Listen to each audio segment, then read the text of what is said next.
Mateo, ang henyo, credit to the author. M2031-40. Ang mga pangalan ng mga tauhan ay galing lang sa mga name generator, kaya kung meron mang pagkakatulad sa mga totoong pangalan ng tao, lugar at pangyayari, ito po ay sadyang nagkataon lamang. Sa mahigit isang dosenang empirye ng Chendan Pavilion, naroon ang 7-star alchemy god ng Cloudfield Great Imperial Capital. Tinanong ni Griffin ang empiryean pagkatapos ng insidente. Labis siyang nagulat sa resulta. Isang bagay na hindi kayang gawin ng mahigit 10 empiryean, ginamit lamang ni Mateo ang wala pang 2 araw at nalutas ito. Nangangahulugan din ito na dinurog ni Mateo ang mahigit 10 empiryean powerhouses, 7-star alchemy gods. Ang ganitong uri ng lakas ay maaaring ilarawan ng nakakatakot. Kahit dito sa Empyrean Pilljade, hindi rin niya sinabing kaya niyang mahigpit na supulan ang napakaraming Empyrean. Kailangan pa bang pagdudahan ang titulong ito ng Grandmaster? Mas nakakatakot ang katotohanan kaysa sa mga chismis. Kung gayon, anong klaseng sitwasyon ito? Nauutal na tanong ng binata na may apelyidong Duan. Sa mga chismis pa lang na ito, nakakagulat na ang kalokohan ni Mateo. Isang resulta na mas nakakatakot kaysa sa mga chismis, gaano ba katindi ang kakatwang nararamdaman ni Mateo. Ngumiti si Griffin ng mapait at sinabing, huwag ka nang magtanong pa. Malapit nang magsimula ang Cloudfield Summit, malalaman mo rin sa lalong madaling panahon. Pagkatapos magsalita, ikinumpas ni Griffin ang kanyang kamay ng may bahagyang pagkawala ng interes at umalis na. Sa loob ng 3,000 taon na ito, inakala ni Griffin na siya ay lubos na may talento, na nakatayo sa tuktok ng southern border. Pero nang marinig niya ang tungkol sa kalokohan ni Mateo ay sa kanya lang bigla natuklasan na hindi pala dapat banggitin ang kanyang pagmamalaki. Doble ang edad niya kaysa kay Mateo, ngunit nakatayo na siya sa isang taas na mahirap para sa kanya na maabot sa buhay na ito. Masyadong malakas ang dagok na idinulot sa kanya ng ganitong uri ng realidad. Ang pinaka-nakakatakot ay hindi ang mas malakas ka sa akin, kundi ang kahit gaano ako magsikap, hindi ko rin mahabol ang mga yapot mo. Gaano karaming oras ang kailangan niya, si Griffin, para makipagdebate tungkol sa daw kasama ang isang grupo ng mga 7-star alchemy gods? 10,000 taon. 50,000 taon. O 100,000 taon. Siya, si Mateo, ay gumamit lamang ng wala pang 1,500 taon. Kahit na 10,000 taon lang ang gamitin niya, gaano kaya kalakas ang Mateo? Ang pakiramdam ng pagkabigong ito ay hindi mailalarawan gamit ang mga salita. Lolo, maaari ba na? Sumusuko na lang tayo ng ganoon na lang. Kapag umatras tayo sa Cloudfield Summit, tiyak na magdurusa ang ating pamilya Zing ng malaking kawalan ng lakas. Habang pabalik, naggalit ang mga ngipin ni Byron sa puot. Hindi niya akalain na ang walang kapansin-pansing binata na iyon ay talagang natalo ang kanyang ninuno, na naging dahilan upang mapunta ang pamilya Zing sa isang sitwasyon ng walang hanggang kapahamakan. Malamig na ngumiti si Carlos at sinabing, susuko na. Paano nangyari iyon? Ang kakayahan ng batang iyon na maghinuha ay talagang napakalakas, ngunit hindi ako naniniwala na ang kanyang kakayahan sa pagpino ng pil ay kasing lakas din ng kanyang kakayahan sa paghinuha.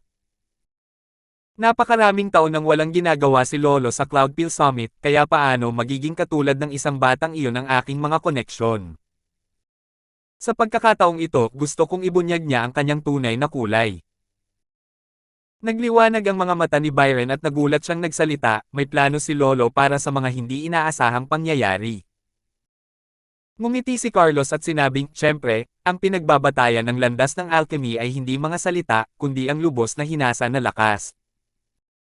Isa lamang siyang batang baliw na mahigit 1,000 taong gulang lamang. Maaari kayang makipagkompetensya siya sa mga 7-star alchemy god na nakapagpino ng mga tableta ng hindi mabilang na beses. Kapag sa peak alchemy meet, titingnan ko kung ano ang dapat niyang ikapagmalaki. Tuwang-tuwa si Byron nang marinig niya iyon. Hindi pa rin maganda ang magiging resulta ni Mateo. Sino ba ang hindi marunong magsalita ng walang kabuluhan? Pero ang alchemy ay hindi kailanman nagkaroon ng shortcut. Ang iyong kakayahan sa pag-unawa ay maaaring maging napakataas, ang pagtukoy ay maaaring maging kahanga-hanga, ngunit pagdating sa tunay na pagpipino ng tableta, tanging ang lubusang pagtemper lamang ang mararanasan, maaaring magkaroon ng mga tagumpay ang isang tao. Sino sa kanila, ang mga pitong bituing Diyos ng alchemy, ang hindi isang matandang halimaw na nabuhay ng daan-daang libo o milyon-milyong taon pa nga? Ang mga gamot na pinino nila noon ay sapat na para mabuo ang isang bundok. Paano magiging katapat ang isang simpleng Mateo?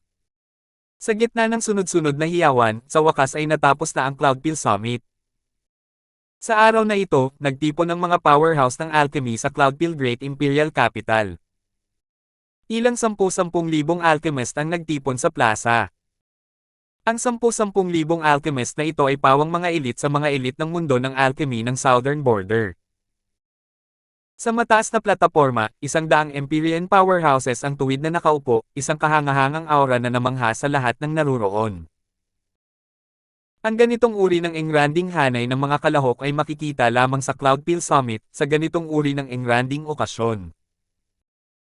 Ang 100 Empyrean powerhouses na ito ay pawang mga Leviathan ng isang rehiyon, na siyang mga peak alchemy gods. Pero sa oras na ito, ang mga 7-star alchemy gods na ito ay maaari lamang umupo sa ibaba. Sa pinakamataas na bahagi ng plataporma, mayroon na ring 14 na upuan na natitira pang bakante.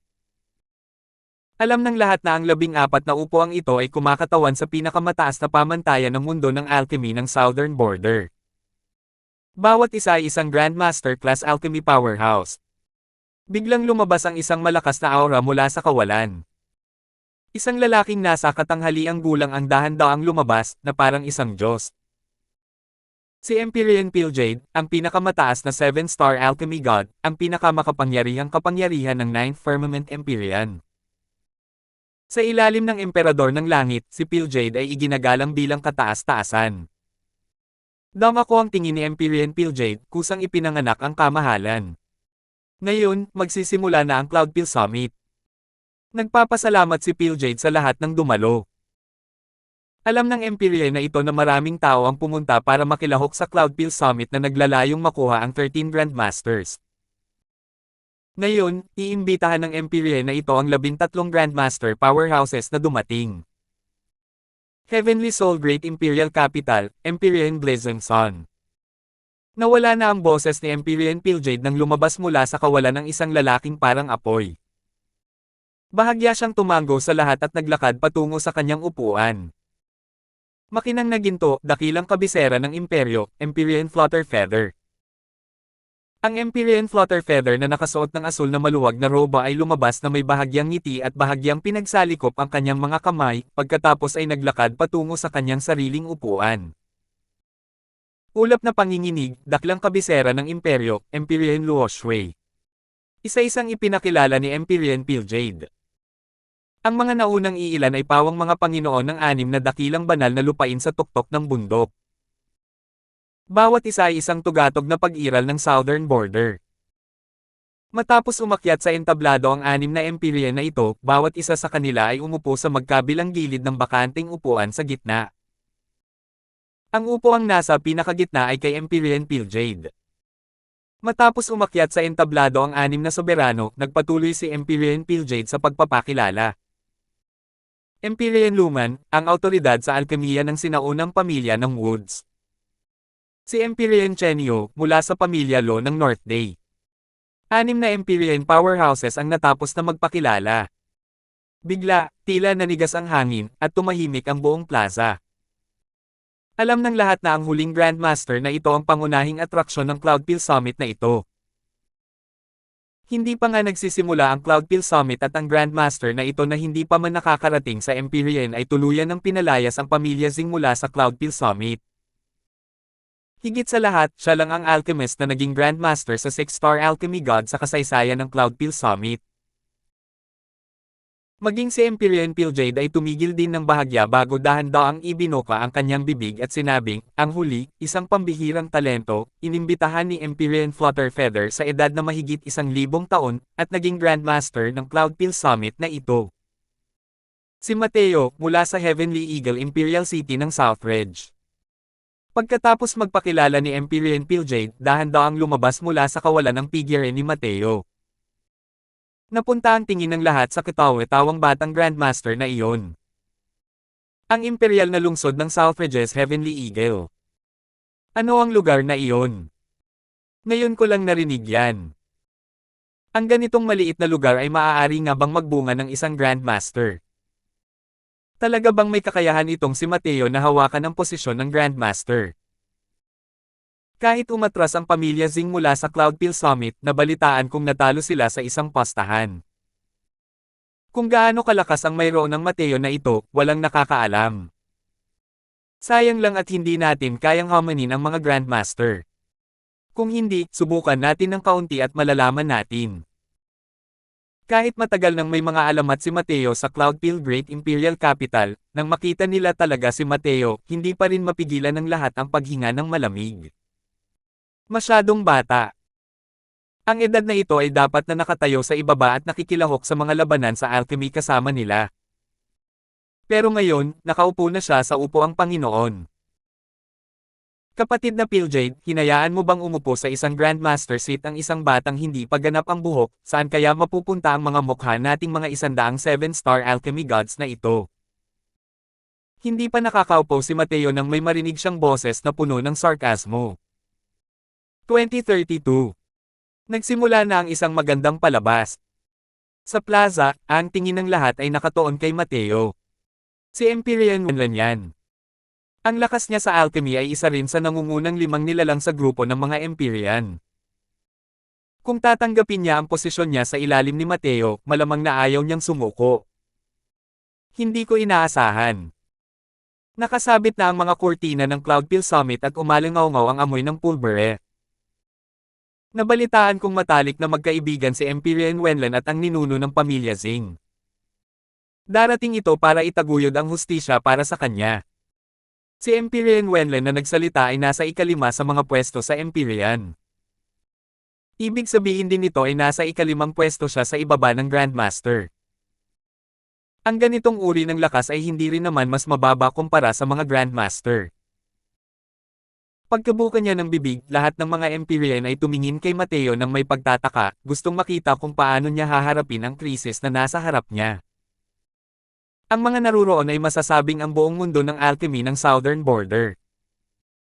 Kung ipapakita ni Mateo ang tunay niyang kulay sa harap ng napakaraming tao, malamang wala na siyang may haharap na mukha sa hinaharap. Sa pagkakataong ito, isa pang tao ang bumukas ng bibig at nagsabing, tama ang sinabi ni Brother Wenlan. Kahit ang isang simpleng True God Realm ay nakasakay sa ibabaw ng ating mga ulo. Anong mukha pa ang mayroon tayo, mga matatandang ito, para sa ating mga anak at apo kapag bumalik tayo? Sa sandaling bumukas ang bibig ng Empyrean na ito, may agad na sumigaw sa gulat, si Empyrean Dao Ganyan, ang nangungunang nasa ranggong ika-8 pwesto. May magandang palabas na dapat panoorin ngayon. Walang mag-aakala na ang mga Empyrean na ito ay direktang maglulunsad ng pag-atake sa pambungad na talumpati. Bukod pa rito, nakita rin ng mga mapagmasid at masinop na tao na noong ipinakilala ni Empyrean Piljade si Mateo, malinaw na naiiba ito sa iba. Sinabi lang niya na si Mateo ay isang henyo na inimbitahan ni Empyrean Flutterfeather. Mabilis niyang nasabi ang totoo. Si Empyrean Flutterfeather ang nagtatawanan sa lahat, walang kinalaman sa Cloudpil Great Imperial Capital. Ipinahiwatig ito ni Empyrean Piljade. Sa pagkakataong ito, dahan-dahang ibinuka ng matandang lalaki sa ranggong ikatlong upuan ng Empyrean ang kanyang bibig at sinabing, ignorante mong anak, anong kakayahan ang mayroon ka para manggahas na umupo sa upuan ng Grandmaster? Brother Flutterfeather, nagbibiro ka ba sa mundo ng alchemy ng Southern Border? Sus Mariosep. Ang mga tunog ng malamig na hangin na hinihigop ay nagmumula sa ibaba. Ikatlong ranggo si Empyrean Remote Knight, ikalimang ranggo si Empyrean Wenlan, ikawalong ranggo si Empyrean Daogan. Diyos ko, nasa problema si Mateo ngayon. Kakasimula pa lang ng Cloudpil Summit. Hindi pa nakakaupo si Mateo at tatlong magagaling na Empyrean na ang direktang nagpasimuno sa kanya. Sa tabi, nakayuko si Empyrean Piljade, nakatingin sa ibaba, na parang walang kinalaman ang lahat ng ito sa kanya. Tila walang pakialam si Empyrean Flutterfeather at bahagyang ngumiti, bakit naman sinabi iyon ni Brother Remote Knight? Dahil ibinigay ng Empyrean na ito ang Grandmaster token kay Mateo, natural lang na kinikilala ko ang kanyang lakas. Malamig na ngumiti si Empyrean Remote Knight at sinabing, isang mahigit 1,000 taong gulang na hambog na bata, anong lakas kaya ang mayroon siya? Nabalitaan ko dati na natapos niya ang isa sa mga sinaunang formula ni Brother Luman. Ito lang. Mapapatunayan ba nito ang kanyang lakas? Nabalitaan ko rin na hindi man lang niya tinanggap ang hamon ng isang grupo ng mga nakababata. Paano makakaupo ang isang taong iyon sa isang Grandmaster seat? Malamig na sabi ni Empyrean Wenlan, kung gusto mong maupo sa posisyong iyon bilang Grandmaster, natural lang na kailangan mong gamitin ang katumbas na lakas. Kung titingnan ang edad niya, maituturing ng mahusay ang kakayahang magpino ng rank 5 Divine Pills. Isang Empyrean ang tumawa ng malakas, hoy, bata, nangangahas ka bang tanggapin ang hamon ng Empyrean na ito? Kung hindi ka mangangahas, bilasan mo at bumaba ka. Ang upuan ng isang Grandmaster ay hindi ganoon kadaling upuan. Oo, kung kahit kami ay hindi manalo, ano ang mga kwalifikasyon na mayroon ka para maupo sa isang Grandmaster seat? Dahil sa pangunguna ng tatlong magagaling na Empyrean, agad itong nakapagpahikayat sa maraming 7-star alchemy gods na sumali. Kahit na naipalaganap na ni Empyrean Luman ang balita tungkol sa palitan ng mga salita, hindi pa rin kumilos si Mateo. Sa kagustuhang tuluyang tanggapin ng mga 7-star alchemy gods na ito ang isang true god realm, halos imposible itong mangyari. Sa pagkakataong ito, biglang bumukas ang bibig ni Empyrean Pilljade at sinabing, Grandmaster Crosswell, mukhang lahat ay may pagdududa sa iyong lakas, bakit hindi? Magpakita ka man lang ng kaunti. Nag-uutos si Empyrean Pilljade, at muling napunta ang tingin ng lahat kay Mateo. Maraming tao ang nagpakita ng natutuwang ekspresyon, lahat ay naghihintay na makita si Mateo na magpapakita ng kanyang sarili. Sa ilalim ng mapagmasid na tingin ng mga tao, ano kaya ang magiging tugon ni Mateo? Mula sa paglabas sa entablado hanggang ngayon, tahimik lang si Mateo at hindi nagsalita. Kasalukuyang nagtatanong si Empyrean Pilljade, biglang nanliit ang dalawang mata ni Mateo, at sinuyod ang mga mukha ng grupo ng mga Empyrean. Ikaw rin, kanina lang, sinabi mo bang gusto mo akong hamanin? Casual na itinuro ni Mateo ang ilang tao, lahat sila ay mga Empyrean powerhouse na sumigaw ng pinakamalakas kay Mateo. Haha, si Empyrean pala to. Bakit? Tatanggapin ba ni Grandmaster Crosswell ang hamon ng Empyrean na to? Sabi ng isa sa mga Empyrean habang tumatawa ng malakas. Hindi siya pinansin ni Mateo at malamig na sinabi, sino pa ba ang nandyan? Dahil pinagdududahan ng lahat ang lakas nitong si Crosswell, sige. Bibigyan ko kayo ng pagkakataon. Sino man sa inyo na gustong hamanin ako, tatanggapin lahat ng Crosswell na ito. Kapag natalo ang Crosswell na ito, ibibigay ko ang Grandmaster token at address mula sa Cloudpill Summit na ito. Isang pangungusap ang nagpamangha sa lahat.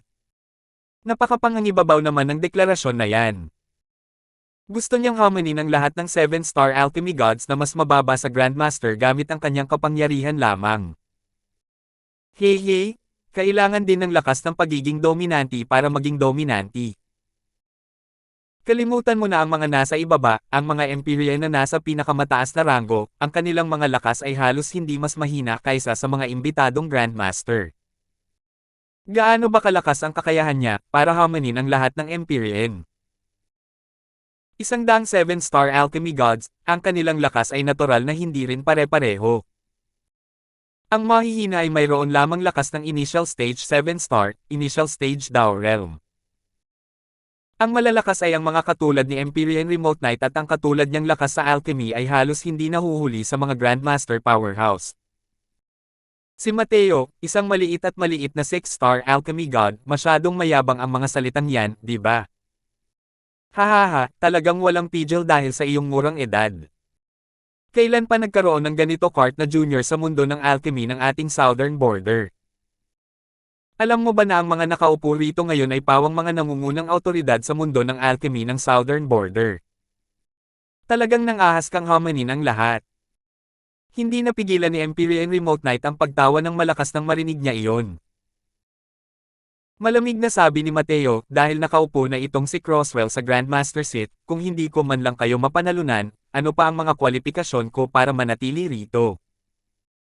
Kumunat ang noo ni Empyrean Remote Knight at sinabi niya ng may malamig na pagsinghot, napakayabang mong batang to. Tinatanggap ito ng Empyrean na ito sa laban ng alchemy. Gustong makita ng Empyrean na ito kung isa ka ba talagang talentong sumusuway sa langit. Hindi kumurap ang mga mata ni Mateo nang malamig niyang sinabi, sige, tatanggapin ito ni Croswell. Sino pa ba ang nandyan? Ako. Haamon ka rin ng Empyrean na ito. Humph. Mayabang na punk, ipapaalam sa iyo ng Empyrean na ito na hindi kayang pukawin ang kamahalan ng 7-star alchemy gods. Paano natitiis ng grupo ng mga Empyrean ang pagiging arrogant ni Mateo?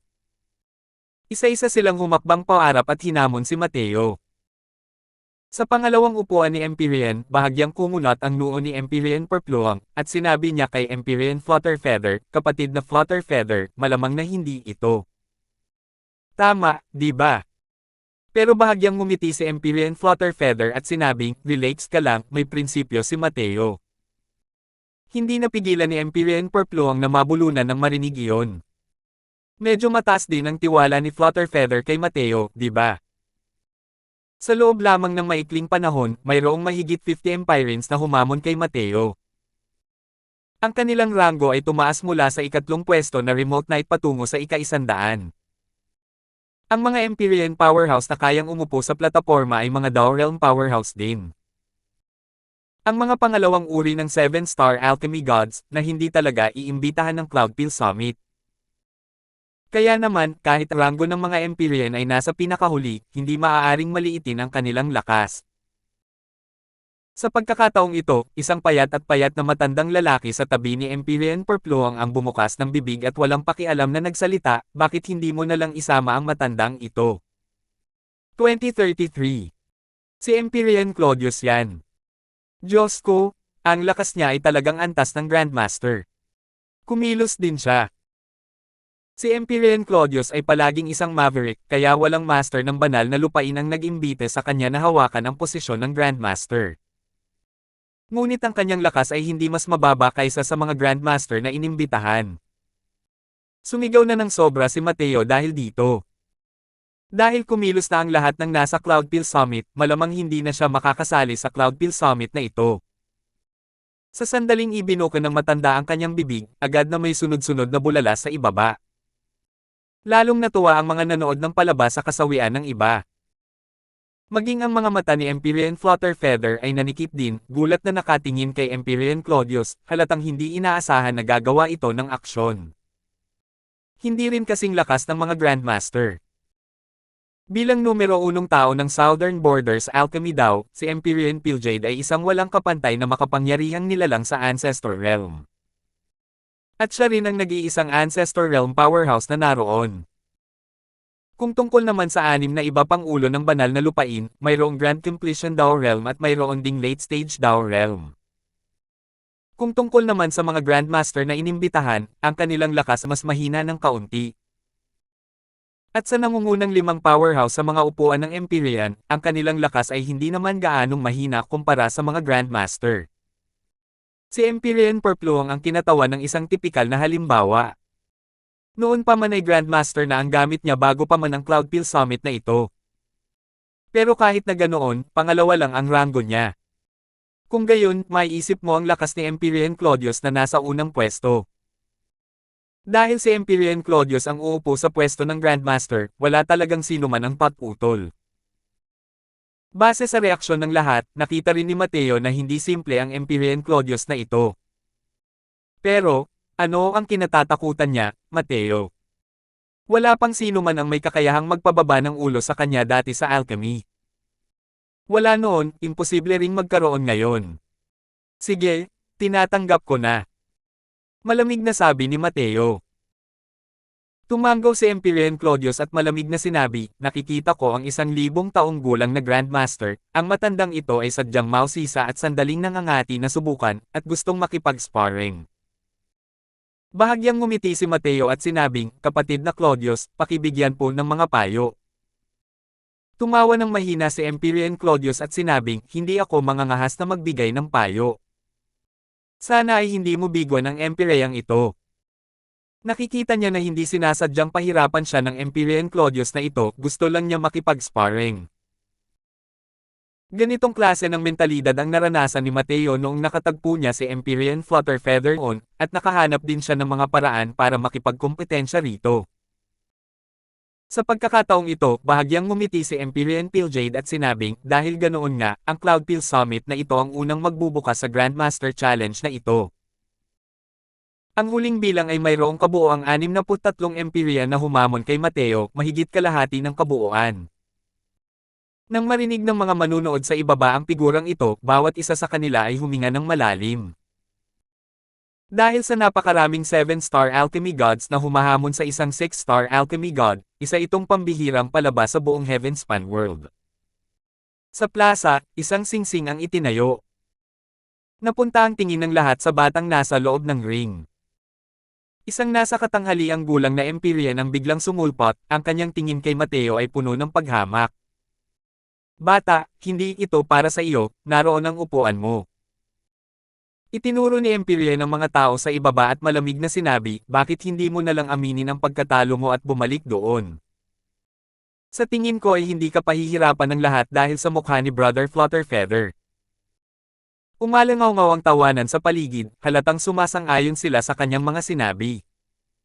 Tama ang sinabi ni Empyrean Longyi. Isa itong biro, sinasayang lang ang oras ng lahat. Si Empyrean Longyi ay isang middle-stage Dao Realm Alchemy Master, na lumulubog sa alchemy sa loob ng daan-daang libong taon. Napakadali lang ang pakikitungo sa isang 6-star alchemy god. 6-star alchemy god laban sa 7-star alchemy god, ngayon lang ako nakarinig ng kahit sino maaaring manalo.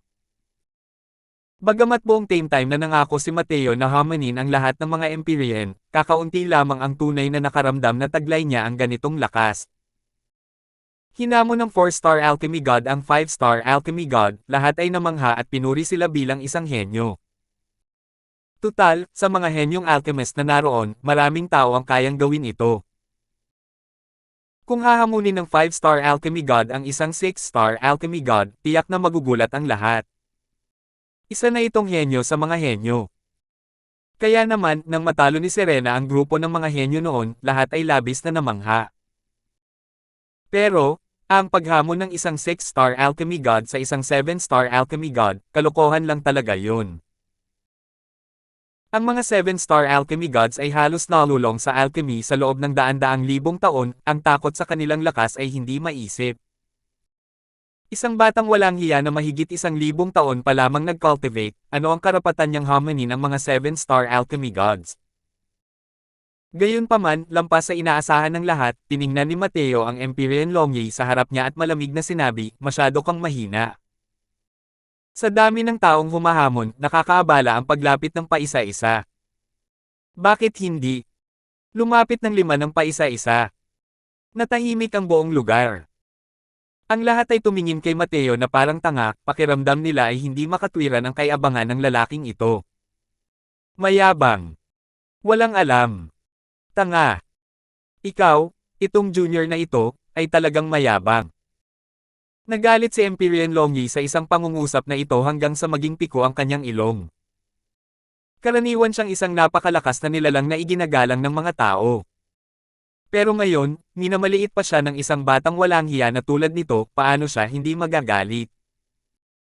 Pero malamig na nagpatuloy si Mateo at sinabing, relax ka lang, tig-5 ang dumating. Kapag natalo ako, patres din ako sa Cloudpil Summit. Nanlaki ang dalawang mata ni Empyrean Longyi, halos sa mukha ng isang bibig na puno ng lumang dugo. Hindi na niya kayang gamitin ang mga salita para ilarawan ang kaiabangan ni Mateo. Hindi talaga matatawaran ang katwiran ng lalaking ito. Tumingin si Mateo kay Empyrean Pilljade at sinabing, kapatid na Pilljade, ano sa palagay mo? Likas din sa puso ni Empyrean Pilljade na labis na mapanghamak. Bagamat walang-wala sa paningin niya ang lakas ng alchemy ni Empyrean Longyi, isa siyang kahit papaano 7-star alchemy god na ang lakas ay namumukod tangi sa karamihan. Masyadong arrogant ang ginawa ni Mateo para makipaglaban ng 1-on-5. Tumingin si Empyrean Pilljade kay Empyrean Flutterfeather at sinabing, walang anumang pagtutol ang Empyrean na ito. Ano sa palagay mo, kapatid na Flutterfeather? Bahagyang tumango si Empyrean Flutterfeather at sinabing, sige, isa-isa lang ang nagsasayang ng oras. Paano kung ganito, ang huling 13 katao ay magpalit ng 1-on-1, ang iba ay magiging 1-on-5. Napatingin ang lahat kay Empyrean Flutterfeather ng madilat at napanganga sa mga salita. Natigilan si Empyrean Pilljade. Sinasadya ba nitong pabagsakin si Mateo, o masyado ba siyang nagtitiwala kay Mateo? Walang mag-aakala na ang tapat na kakampi ni Mateo ay papayag ng ganoon kadali. Sige, kung ganoon ay ayos na, tumango si Pilljade at sinabing. 5 Empyrean ang nakatayo sa ring, nakakaramdam ng isang walang kapantay na kahihiyan. Halos magbuga ng apoy ang bawat isa sa kanila, planong ilabas ang kanilang mga sikmura na puno ng galit kay Mateo. Naggalit ang ngipin ng isang Empyrean sa puot at sinabing, bata, malalaman mo ang tinatawag na kawalan ng pag-asa. Ngumiti si Mateo at sinabing, simulan na natin, marami pa ring naghihintay. Nabulunan ang ekspresyon ng mukha ni Empyrean, halos sa mukha ng isang subo ng matandang dugo. Mga kapwa Dawista, hindi ko inaasahan na darating din ang araw na hahamakin tayo. Kung gayon, ipakita natin sa junior na ito ang ating husay. Sabi ni Empyrean Longi nang may malamig na ngiti. Bahagyang tumango ang ilang tao. Sa sandaling pinakawalan nila ang kanilang mga aura, ang aura ng alchemy daw ay biglang sumugod kay Mateo. Habang kumikilos ang mga 7-star alchemy gods, ang kapangyarihan ay natural na pambihira. Ang 5 aura ay katulad ng 5 mababangas na tigre na gustong durugan ng buhay si Mateo. Ito ba ay mga 7-star alchemy gods? Tunay ngang makapangyarihan. Hey! Gusto kong makita kung anong karapatan niya, Mateo, para maging ganito ka-arrogant. Galit na galit ang iilang magagaling na Empyrean, kailangan pang mawala ni Mateo ng kahit isang patong ng balat sa pagkakataong ito kahit hindi pa siya mamatay. 2034. Sa mga nakaraang taon, ang mga labanan sa pagitan ng mga Empyrean ay isinagawa lahat sa panahon ng Peak Alchemy Meet. Ang mga batang henyong ito ay walang pagkakataong makita ang 7-star alchemy god na kumilos. Pero ngayon, 5 dakilang 7-star alchemy gods ang sabay-sabay na kumilos. Gaano kalakas ang kapangyarihan at presyon? Bukod pa rito, ang kasalukuyang pinipino ng ilang 7-star alchemy gods na ito ay pawang mga rank 6 divine pills. Isa lamang itong parang isang palabas na parang aklat-aralin para sa mga batang 6-star alchemy gods na iyon. Walang dadang gumagamit ng kutsilyo ng magkakatay ang 7-star alchemy gods refining rank 6 divine pills para pumatay ng manok. Sa pananaw ng mga junior na ito na hindi pa nakakakita ng 7-star alchemy gods na kumilos noon, natural lamang na nakakagulat ito. Kahit gaano pa kalakas si Mateo, imposible ring harangan ang pagtutulungan ng 5 7-star alchemy gods, di ba? Masyadong arrogant ang lalaking ito. Nang makita ang 5 magagaling na Empyrean na kumikilos, isa-isang umiling ang lahat.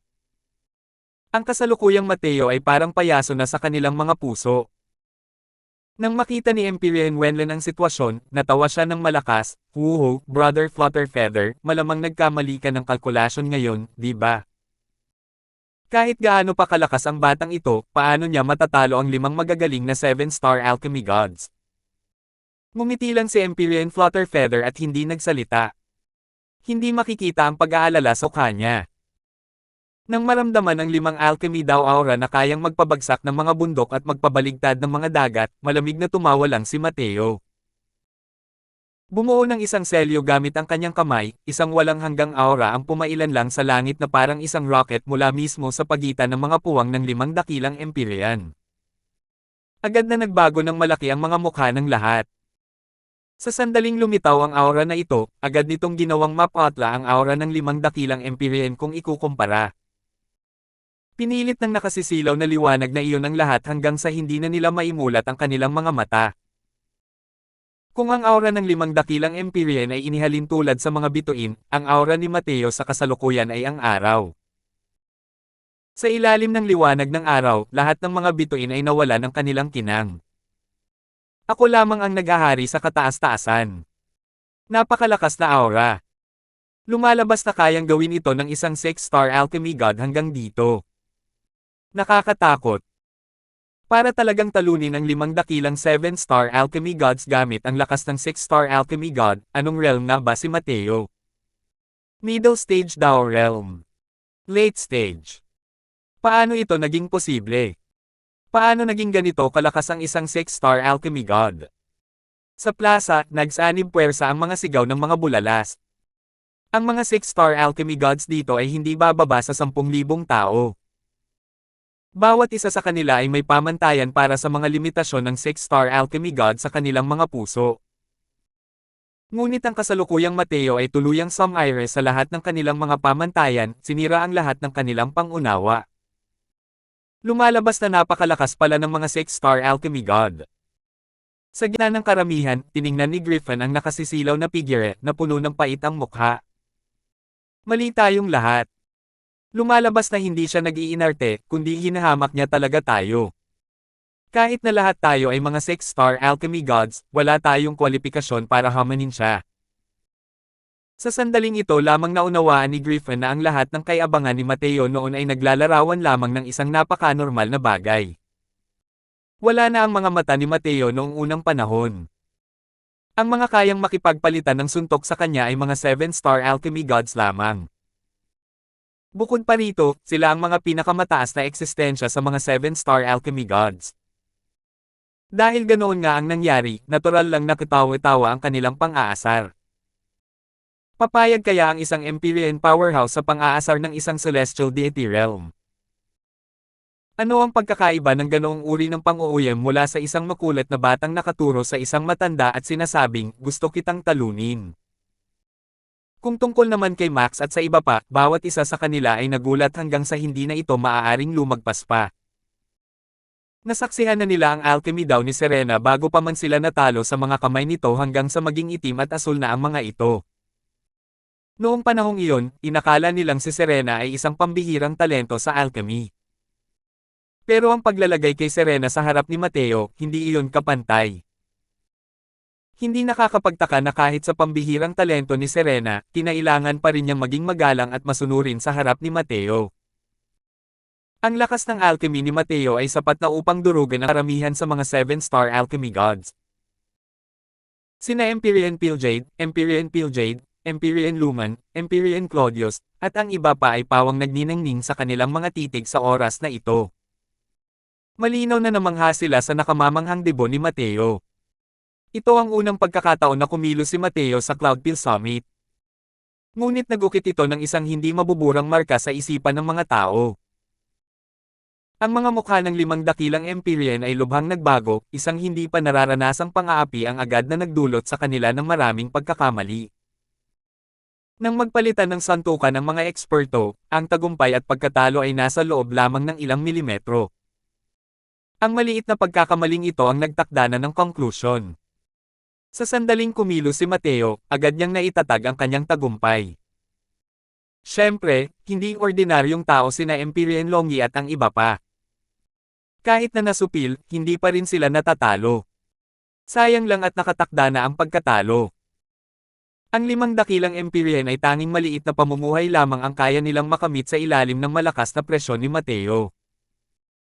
Pagkatapos ng mahigit 2 oras, umatras si Mateo, nabuo ang tableta. Ngunit ang iba ay patuloy pa ring nahihirapan ng husto. Mahina akong tiningnan ni Mateo ang 5 dakilang Empyrean. Matapos siyang umatras, sa wakas ay nakabawi na ng lakas ang 5 dakilang Empyrean. Pagkatapos ng 1 oras, natapos nila ang pagpipino. Maliban na lang, wala nang nagbigay pansin sa kanila. Nakatuon ang tingin ng lahat kay Mateo. Ginugulat ang mundo sa pamamagitan ng isang napakagandang gawa. Bago ito, walang sino man ang maaaring mag-isip na si Mateo ay may lakas na makipagkompetensya sa mga 7-star alchemy gods. Ang kanyang mga salita ay walang alam, mayabang, at hindi makatwiran, sa paningin ng lahat. Pero ngayon lang nila nalaman na si Mateo pala ang nagsasabi ng sarili niyang lakas. Kahit na may pumiling maniwala kay Mateo, imposible ring asahan nila na matatalo ni Mateo ang 5 dakilang 7-star alchemy gods sa isang mapaminsalang paraan.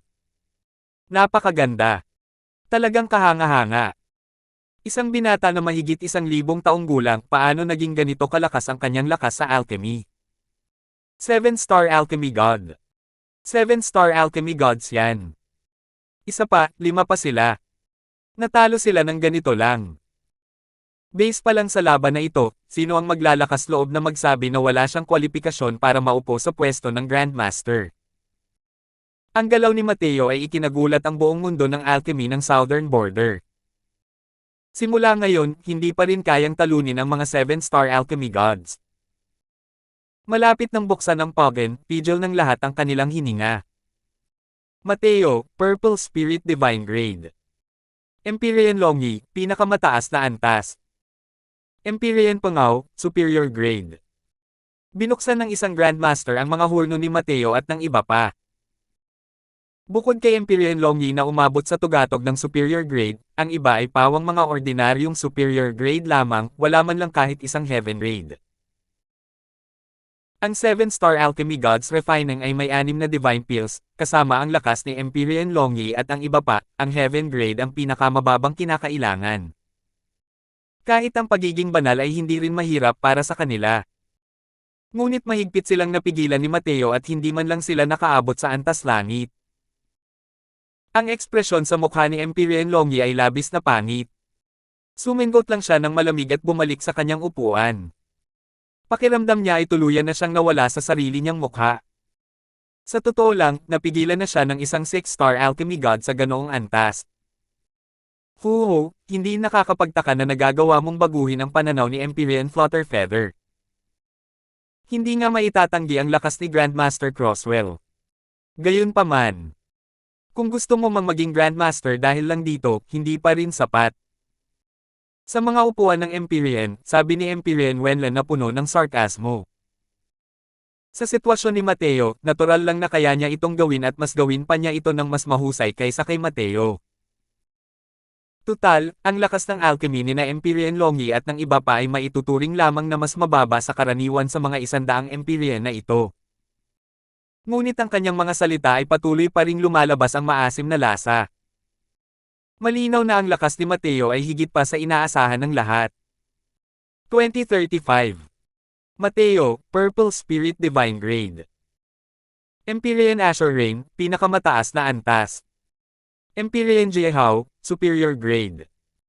Natalo ang 5 Empyrean, at dumating ang 5 Empyrean pa. Pero pareho pa rin ang resulta, isang ganap na pagkatalo. 5 hanggang 6 na round ang isinagawa ng sunod-sunod, at pare-pareho lang ang mga resulta. Si Mateo ay Forever Purple Spirit Divine Grade, habang ang iba ay alinman sa Peak Superior Grade o Superior Grade. Sa kabuuan, hindi sila nakarating sa antas langit sa kategoryang ito. Di nagtagal, nakaramdam ng kakaiba ang mga Empyrean. Hindi ito tama. Nakasimangot na sabi ni Empyrean Luman. Sa tabi, ang kanyang mabuting kaibigang si Empyrean Windrider ay ngumiti at sinabing, "Huho, nahalata mo rin ba?" Hindi simple ang Grandmaster Crosswell na ito. Gulat na sabi ni Empyrean Luman, "Matagal mo nang napagtanto ang lahat."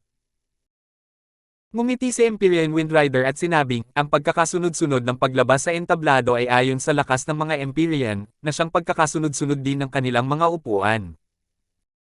Ang mga nasa larangan ngayon, ang kanilang rango ay umabot na sa ika-40-50 na pwesto. Ang kanilang mga lakas ay mas malakas kaysa kay younger brother Longi. Sa lohikal na pagsasalita, kahit na ang lakas ni Grandmaster Crosswell ay kahanga-hanga, dapat ay mayroon ding isang taong nakaabot sa Heaven Grade. Ngunit hanggang ngayon, wala pa talagang sino man ang makakaabot sa Heaven Grade. Ibig sabihin din yan ay mayroon pa ring natitirang lakas si Grandmaster Crosswell. Ito. Maaari kayang umabot talaga sa antas ng Grandmaster ang lakas niya. Gulat na gulat talaga si Empyrean Luman. Sa simula, akala niya ay kaya lang ni Mateo na mahulaan ang mga bagay-bagay, habang ang kanyang kakayahang gamitin ito ay maaaring medyo kulang. Pero sino ang mag-aakala na ang kakayahang gamitin ni Mateo ay mas nakakatakot pa kaysa sa kanyang kakayahang maghinuha? Tunay ngang isang halimaw na binata si Mateo. Ngumiti si Empyrean Windrider at sinabing, "Wala akong ideya kung mayroon ba siyang lakas ng isang Empyrean o wala." Pero naku-curious ako ngayon kung sino ang makakapaglabas ng tunay niyang lakas. Sa pakikipaglaban sa alchemy hanggang ngayon, wala pang sino man ang nagdududa sa antas ng kapangahasan ni Mateo. Ang totoo ay inaabangan lang ng lahat kung sino ang makakagamit ng lahat ng kanyang lakas. Sunod-sunod na labanan, ang mga 5-star at 6-star alchemy god sa ibaba ay matagal nang nagulat at humanga sa lakas ni Mateo. Iba sila sa mga Empyrean na iyon. Sa paningin ng mga 7-star alchemy gods, si Mateo ay isang junior lamang. Isang junior na nakasakay sa kanilang mga ulo, kaya natural lamang na hindi sila masaya. Pero magkapantay lang sina Mateo at ang mga nakababatang ito. Para sa isang kapantay na magkaroon ng ganitong kakilakilabot na lakas ng alchemy, ano pa nga ba ang magagawa nila kundi humanga? Pagkatapos ng 10 round ng labanan, nanalo si Mateo at wala ni isang tao ang talagang nakaabot sa antas langit. Ang ganitong uri ng resulta ay masyadong hindi inaasahan. Napakatakot talaga ni Grandmaster Crosswell. Simula ngayon, idolo ko na siya. Magkakaroon ako ng pagkakataong humarap sa kanya sa buhay na ito. Lumayas ka, di ba? Dati, sinasabi mo pa rin na mayabang at walang alam siya tungkol sa lawak ng langit at lupa. Namula ang mukha ng taong iyon, at nakipagtalo siya at sinabing, iyan. Iyon ay dahil hindi ko alam noon pa. Bago ito, sino ang mag-aakalang ang isang 6-star alchemy god ay makakarating sa ganitong kaharian? May katuturan naman yan. Pinalawak niya talaga ang aking kaalaman ngayon. Pagkatapos ng 10 round ng labanan, natalo ni Mateo ang 50 7-star alchemy gods. Manalo man o matalo sa likuran, sapat na ito para maging baliw ang mga junior na ito sa pagsamba. Swoosh! Isang figure ang tumalon sa ere at lumapag sa ring, bakas ang panghahamak sa kanyang mukha. Si Empyrean Proud Cloud na. Sa wakas, pagkakataon na niya para kumilos. Bakit? Kahanga-hanga ba si Empyrean Proud Cloud? Nagtatakang tanong ng isang taong hindi nakakaintindi. Hey, higit pa sa kahanga-hanga. Alam mo ba kung bakit gusto ni Lord Flutterfeather na lumaban si Grandmaster Crosswell ng one-on-one simula sa Empyrean Proud Cloud? Ito. Maaari kayang may dahilan pa rin. Akala niya noong una ay casual lang itong sinabi ng walang pag-iisip. Ngayon, kung titingnan mo, malinaw na hindi pala. Malinaw na may balak ding magpasikat ang disipulong iyon ng banal na lupain, at mayabang na sinabi, ang Empyrean Proud Cloud ay nasa ika-25 pwesto sa lahat ng Empyrean, ang mga 7-star alchemy god bago siya ay pawang nasa middle stage Dao realm. Pero simula sa kanya, silang lahat ay mga makapangyarihang eksperto sa late stage Dao realm. Ganito pala. Simula sa Empyrean Proud Cloud, ang lakas ay tumataas ng buong antas. Sunod-sunod na bulalas ang narinig, sa wakas ay naunawaan na rin ang pagkakaibang kaakibat nito. Ang Dao Realm ay isang napakatagal na kaharian. Gayon din sa middle stage Dao Realm, ang mga medicinal pills na pino ay maaaring magkaroon ng malaking pagkakaiba. At sa kagustuhang mag-cultivate mula sa middle stage Dao Realm patungo sa late stage Dao Realm, ito ay isang napakahirap na hakbang. Sa pamamagitan lamang ng hakbang na ito maituturing ang isang tao bilang isang nangungunang 7-star alchemy god. Napakalakas talaga ng Empyrean Proud Cloud. Teka lang. Kung gayon, ayon dito, hindi ba't nasa huling yugto na ng Dao Realm si Grandmaster Crosswell? Di nagtagal, may nag-react dito at naisip si Mateo. Ang Empyrean Proud Cloud ang naging batayan ng huling yugto ng Dao Realm. Kung gayon, dahil natalo ni Mateo ang lahat ng mga middle stage Dao Realm, hindi ba't malamang na siya rin ang huling yugto ng Dao Realm? 1,000 mahigit taong gulang na huling yugto ng Dao Realm. Nang tumugon ang lahat dito, bawat isa sa kanila ay huminga ng malalim. Kung si Empyrean Proud Cloud ang tinutukoy, mas matitikman ng lahat ang kapangahasan ni Mateo. Para sa mga 6-star alchemy gods, ang pagpasok pa lang sa Dao Realm ay limitasyon na. Kalimutan na ang tungkol sa middle stage Dao Realm, hindi man lang nila naisip ang peak initial stage Dao Realm.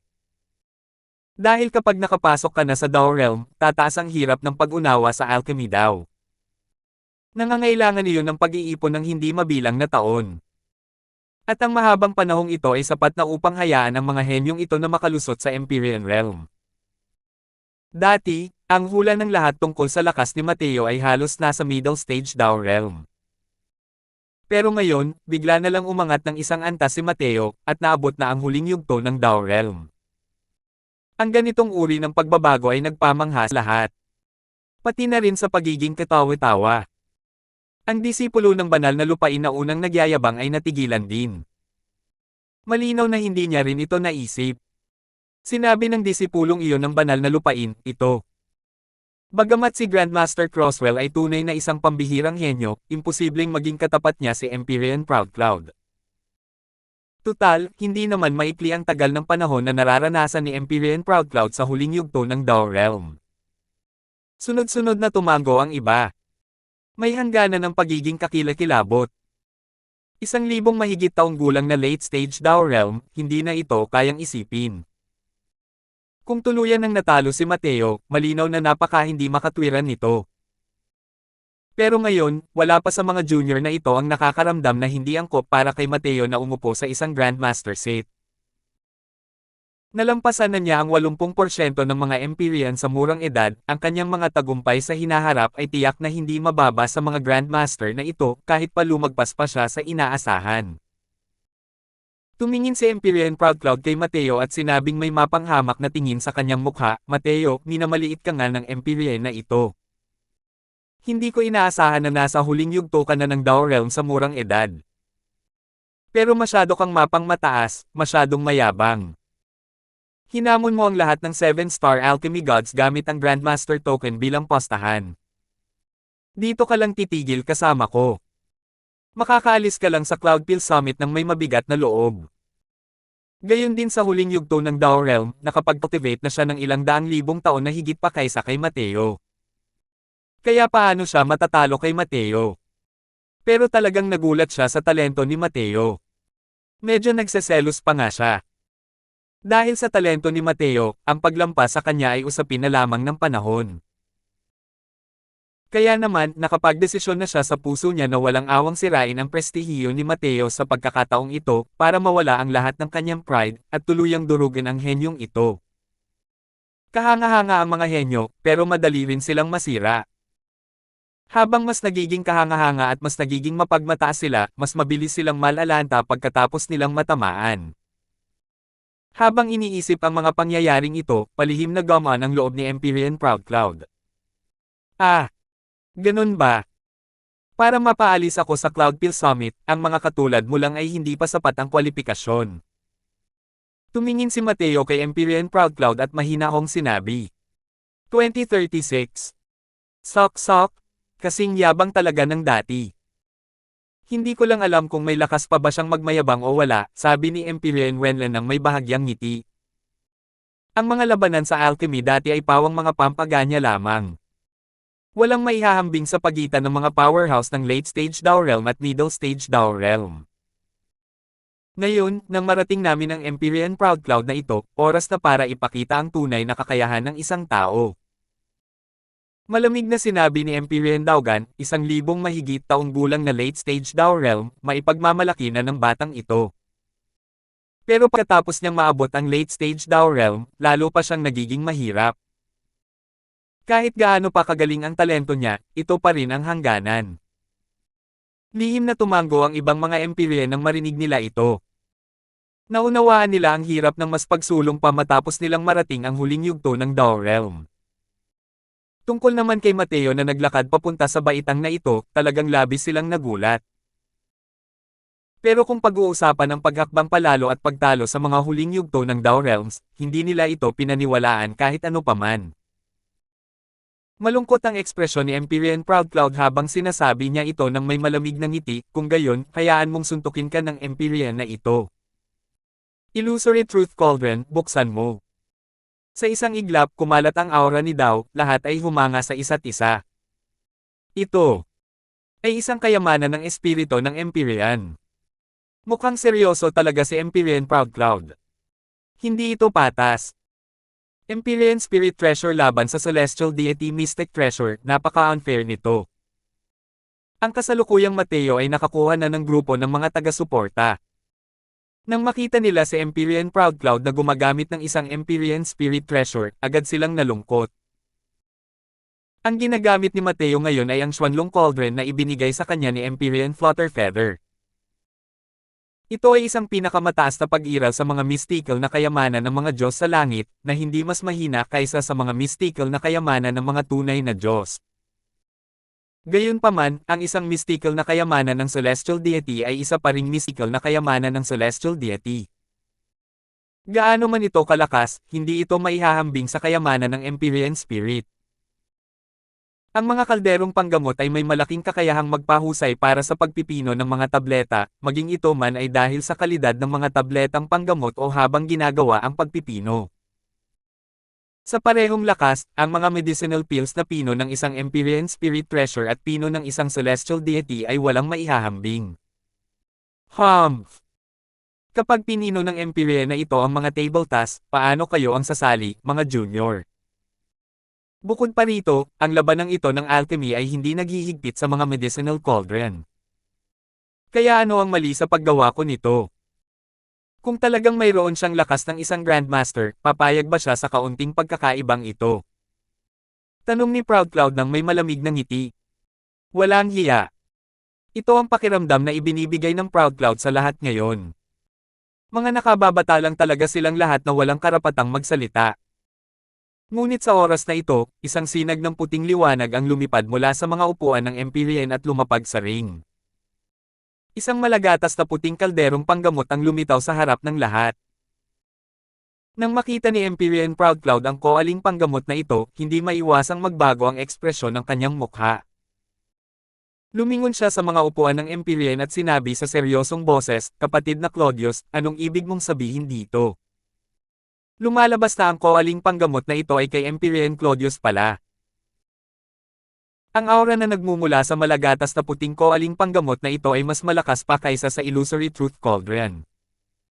Nakakagulat na isa rin itong kayamanan ng mga Empyrean Spirit. Bukod pa rito, ang kalidad nito ay mas mataas pa kaysa sa Illusory Truth Cauldron.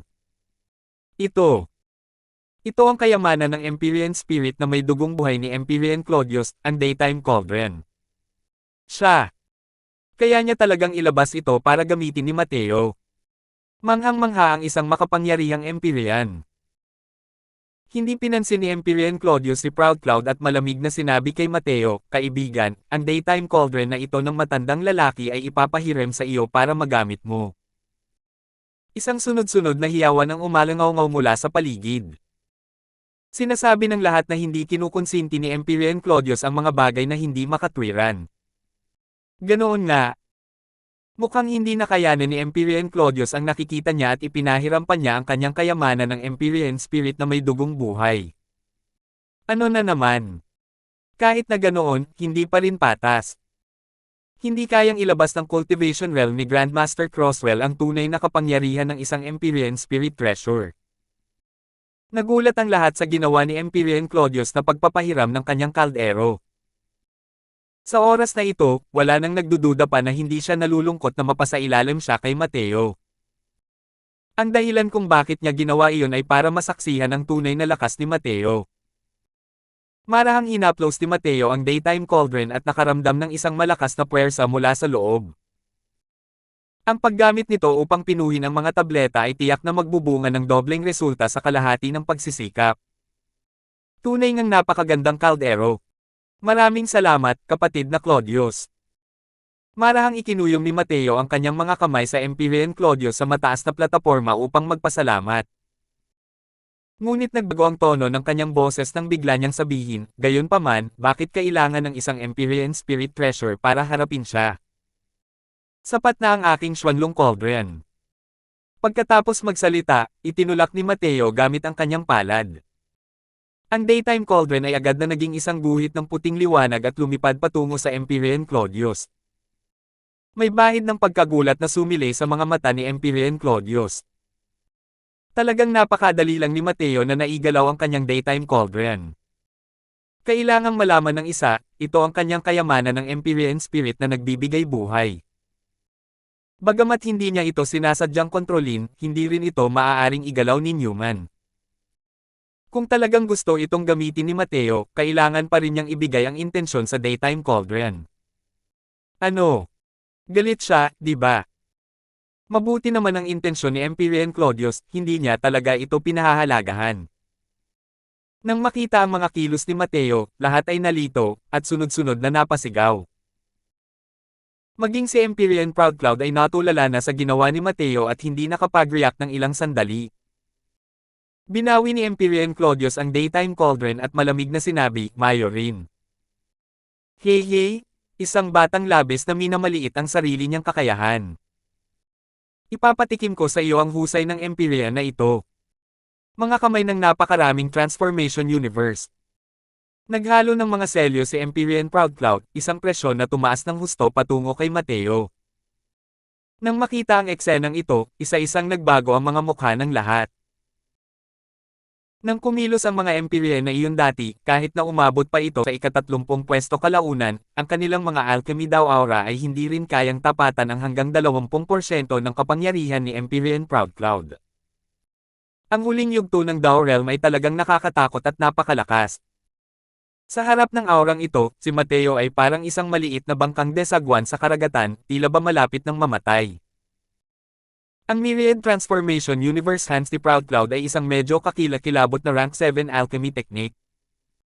Kasama ang Illusory Truth Cauldron, kahit ang Empyrean na ito ay kailangang harapin ito ng maingat. Hindi ako naniniwala na ang batang ito ay kayang baligtarin ang kalangitan. Sabi ni Empyrean Daugan ng may malamig na ngiti. Ang mga nakababatang disipulo sa plaza ay tumingin kay Mateo ng may pag-aalala, gustong makita kung paano ito tutugon. Biglang kumunot ang noo ni Mateo, ang kanyang tingin kay Empyrean Proudcloud ay may bahid ng lamig. Gusto mo pa ba akong palihim na atakihin? Walang hiya talaga ang lalaking ito. Dahil ganoon nga, tuturuan kita ng isang aral na hindi mo malilimutan. Pangiinis ni Mateo sa kanyang puso. Kanina lang, malinaw niyang naramdaman na sa loob ng aura ng alchemy daw ay mayroong bahagi ng Divine Soul Force.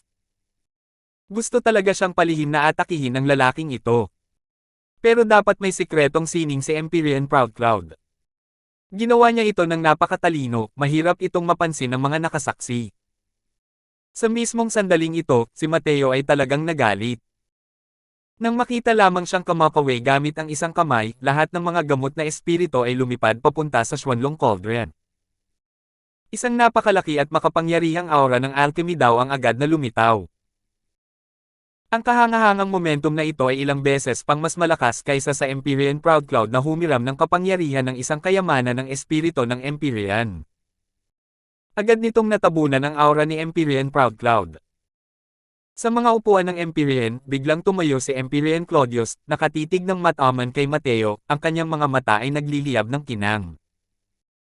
Ang ibang mga Empyrean ay may gulat din sa kanilang mga mukha. Ang kanilang mga tingin ng tumingin kay Mateo ay puno ng kawalan ng paniniwala. Kasalukuyang nasisiyahan si Empyrean Proudcloud sa kanyang sarili nang bigla niyang maramdaman ang isang malalangit na aura na agad na bumalot sa kanya. Halos direktang naantala ang kanyang alchemy art. Sa kanyang tiyan, biglang umagos ang dugo, halos bumulwak ang isang subo ng dugo. Mabuti na lang at napakataas ng kanyang kaharian, kaya naman pilit nitong pinipigilan ang pag-agos na ito. Maliban na lang, tuluyan na siyang nawala ng espasyo sa ilalim ng matayog na aura ni Mateo. Ito. Paano ito naging posible? Isang mahigit 1,000 taong gulang na engranding pagtatapos ng Dao Realm. Labis na nagulat si Empyrean Proudcloud sa kanyang puso. 2037. Marangal na pagtatapos ng Dao Realm. Talagang marangal na pagtatapos ito ng Dao Realm. Diyos ko! Ano ba tong nakita ko? Isang mahigit 1,000 taong gulang na Dao Realm, may hustisya pa ba? Nakakakilabot. Nakakatakot. Ngayon lang ako nakakita ng ganito kalaking halimaw. Kaya pala nang ahas siyang hamakin ang napakaraming 7-star alchemy gods, siya nga ang may ganitong kapital. Sa sandaling kumilos si Mateo, ang buong plaza ay umaapaw sa pananabik. Ang mga mata ng mga nakababatang disipulong iyon ay nagpapakita ng matinding ekspresyon. Ang mga damdaming sumasamba ay hindi lamang ipinahayag sa mga salita kundi pati na rin sa mukha. Walang mag-aakala na si Mateo ay isang mahusay na eksperto sa Dao Realm. Napakahirap nitong isipin para sa isang alchemist na mahigit 1,000 taon pa lamang ang edad. Nakakamangha. Isang talagang dominanteng pagdurog. Sa mismong sandaling ito, lahat ay nasa gitna ng pagkabigla. Ang ganitong uri ng dominanteng pagdurog, tanging mga tao lamang sa Grand Completion Daw Realm ang makakagawa nito. Ngunit ang isang batang taong nakarating sa dakilang pagtatapos ng Daw Realm ay lumampas na sa imahinasyon ng lahat. Anong klaseng konsepto ang Grand Completion ng Daw Realm? Sa buong southern border, sa Cloudpil Summit sa kasalukuyan, ito ang kumakatawan sa pinakamataas na pamantayan. At ang mga mahigit 107-star alchemy gods na ito na nakaabot sa Grand Completion Daw Realm ay hindi nakalampas sa bilang ng mga daliri sa magkabilang kamay. Hindi dapat tingnan kung paano mayroong higit sa 10 Grandmaster doon. Ang mga nakarating sa Grand Completion ng Daw Realm ay mga master lamang ng 7 Great Peak Holy Land. Kung tungkol naman sa mga inimbitahang Grandmaster, halos lahat sila ay nasa huling yugto ng Daw Realm. Isang hibla pa lang ng buhok ang kailangan para maabot nila ang dakilang katumpakan. Ngunit sino sa mga 7 bituing Diyos ng alchemy na ito ang hindi naglakad ng ilang daang libong taon sa landas ng alchemy, o kahit 1,000,000 taon bago nila naabot ang mga nagawa ngayon? Pero ngayon, isang True God Realm Jr., isang mahigit 1,000 taong gulang na batang lalaki, ay talagang Grand Completion na ng Daw Realm. Ang ganitong uri ng pagkamangha ay hindi kayang ipahayag sa pamamagitan ng mga salita. Gaano kalakas si Empyrean Proud Cloud? Pero kahit na ganoon, muntik na siyang samuka ng dugo sa ilalim ng presyon ni Mateo. Sa ilalim ng liwanag ni Mateo, ang Empyrean Proud Cloud ay malabo na parang mga bituin sa manipis na ulap. Halos hindi makita. Sa mismong sandaling ito, ang tanging gusto lang ni Empyrean Proud Cloud ay matapos na ang labanan sa alchemy. Halos hindi na niya ito matiis. Isang matinding kahihiyan ang bumukal sa kanyang puso. Alam niyang tiyak na nahal ata ni Mateo ang kanyang panlilinlang, kaya naman inatake niya ito ng napakalakas. Pero, bakit nagawang harangan ng lalaking ito ang kanyang Divine Soul Attack? Akala niya ginawa niya iyon sa utos ng mga Diyos at multo, na alam na wala itong magagawa kay Mateo. Mas mabuti pa. Mas mabuti pang sumuko na ako at aminin ang pagkatalo. Mapait na naisip ni Empyrean Proud Cloud sa kanyang puso. Huho, isang marangal na 7-star alchemy god lang ba ang may ganitong lakas? Nakakadismaya talaga. Sa pagkakataong ito, narinig niya ang pangungutya ni Mateo. Nagngingit-ngit si Empyrean Proud Cloud at sinabing, huwag kang mayabang. Hahayaan kitang tingnan ang lakas ng Empyrean na ito. Ang mga Empyrean ay may pagmamalaki ng isang Empyrean. Sa walang pakialam na pang-uudyok ni Mateo, paano ito matitiis ni Empyrean Proud Cloud? Nagngangalit ang kanyang mga ngipin, at muling sumabog ang kanyang galit. Hindi pa lumalabas ang aura niya at pinatay ito ni Mateo nang walang kahit kaunting awa. Sa harap ni Mateo, wala talaga siyang kahit kaunting kalayaan para lumaban. Paikliin. Bigla na lang sumigaw si Mateo ng malamig, at isang tableta ang nabuo. Habang sa sandaling ito, tila nakaranas si Empyrean Proud Cloud ng isang matinding labanan, ang kanyang buong pagkatao ay tila medyo nanghihina. Kahit na napakakapal ng banal na kaluluwa at banal na asensya ng isang Empyrean at wala talagang magagawa si Mateo sa kanya, makakamit pa rin niya ang pagtuturo sa kanya ng kaunting aral. Sa labanang ito ng alkemiya, ang dalawang tao ay hindi magkapantay ang antas. Para gustuhin ni Empyrean Proud Cloud na pinuhin ang mga tableta sa ilalim ng matinding presyon ni Mateo, kinailangan niyang ubusin ang ilang beses, o kahit ilang dosenang beses pa ng pagsisikap ni Mateo. Kahit na isa siyang Empyrean, labis din siyang pagod sa oras na ito. Nang tumingin ang lahat sa eksenang ito, hindi nila maiwasang tumingin ng may awa kay Empyrean Proud Cloud. Napakalakas talaga. Ito pa rin ang unang beses na makakita ako ng 6-star alchemy god na nagpapahirap sa isang 7-star alchemy god ng ganito. Talagang natalo ni Mateo si Empyrean Proud Cloud sa lakas, karapat-dapat ang titulong Grandmaster. Huwag niyong kalimutan. Ang ginamit ni Mateo ay isang mystical na kayamanan lamang ng celestial deity, ngunit ang ginamit ni Empyrean Proud Cloud ay isang kayamanan ng espiritu ng Empyrean. Pagkalabas nito, tumahimik ang paligid. Dinurog ni Mateo si Empyrean Proud Cloud hanggang sa magkulay itim at asul ang buong katawan niya dahil hawak niya ang lahat ng baraha. Ang lakas na ito ay talagang nakakatakot ilarawan. Mateo, malawak na espiritong divine grade. Empyrean Proud Cloud. Nasa middle grade. Malungkot na sumulyap ang hukom kay Empyrean Proud Cloud at dahan-dahang sinabi. Hahaha. Isang malakas na tawanan ang nagmula sa ibaba. Ang isang mataas na 7-star alchemy god ay talagang nagpino lamang ng isang middle grade kapag pinoproseso ang isang rank 6 divine peel. Isa lamang itong malaking biro. Nais ng kasalukuyang Empyrean Proud Cloud na makahanap ng butas sa lupa para makapaghukay ng tunal. Bago ang laban ng alchemy, gaano ba siya kasigla at kasigla? Hindi niya talaga matitinag si Mateo.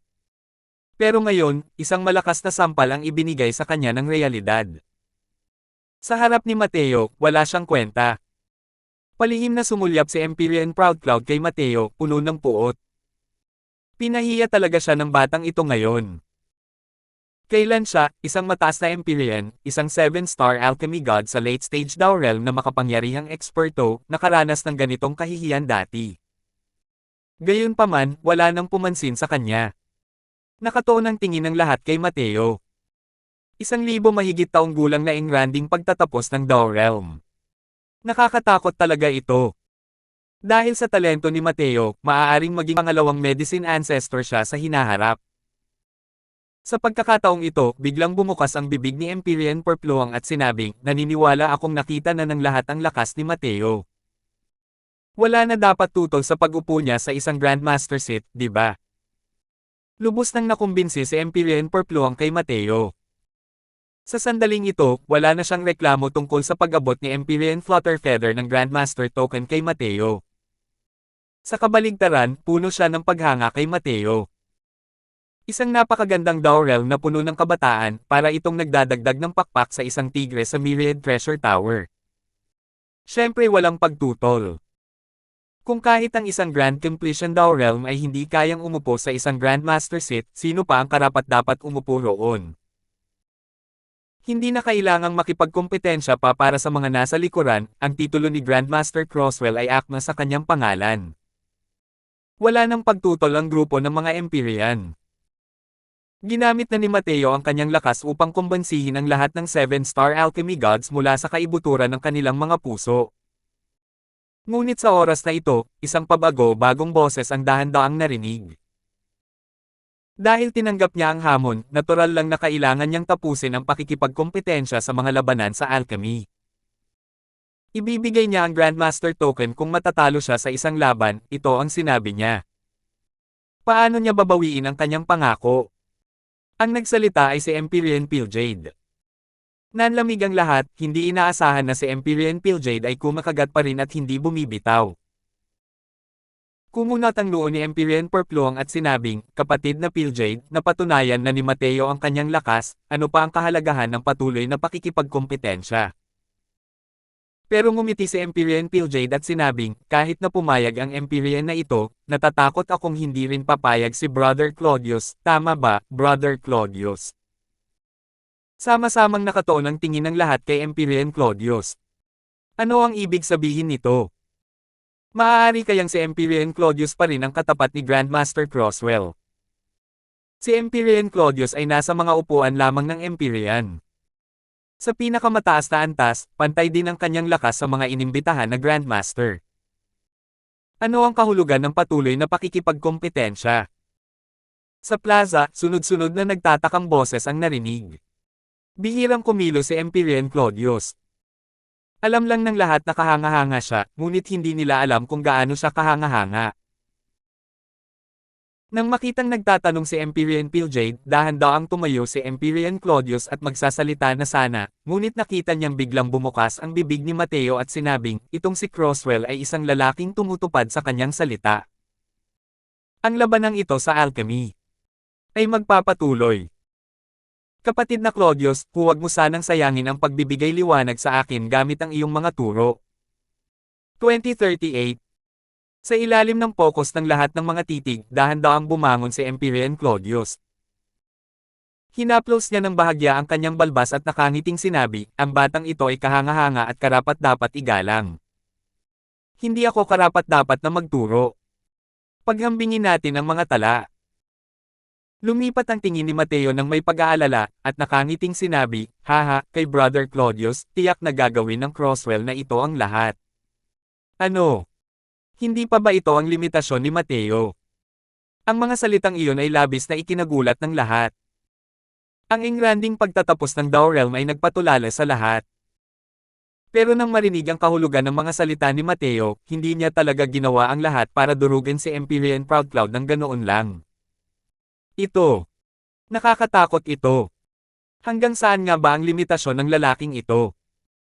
Lahat ng mga Empyrean ay gumamit ng mga matang parang nakatingin sa isang halimaw para tingnan si Mateo, ang kanilang mga mukha ay puno ng pagdududa at pagkabigla.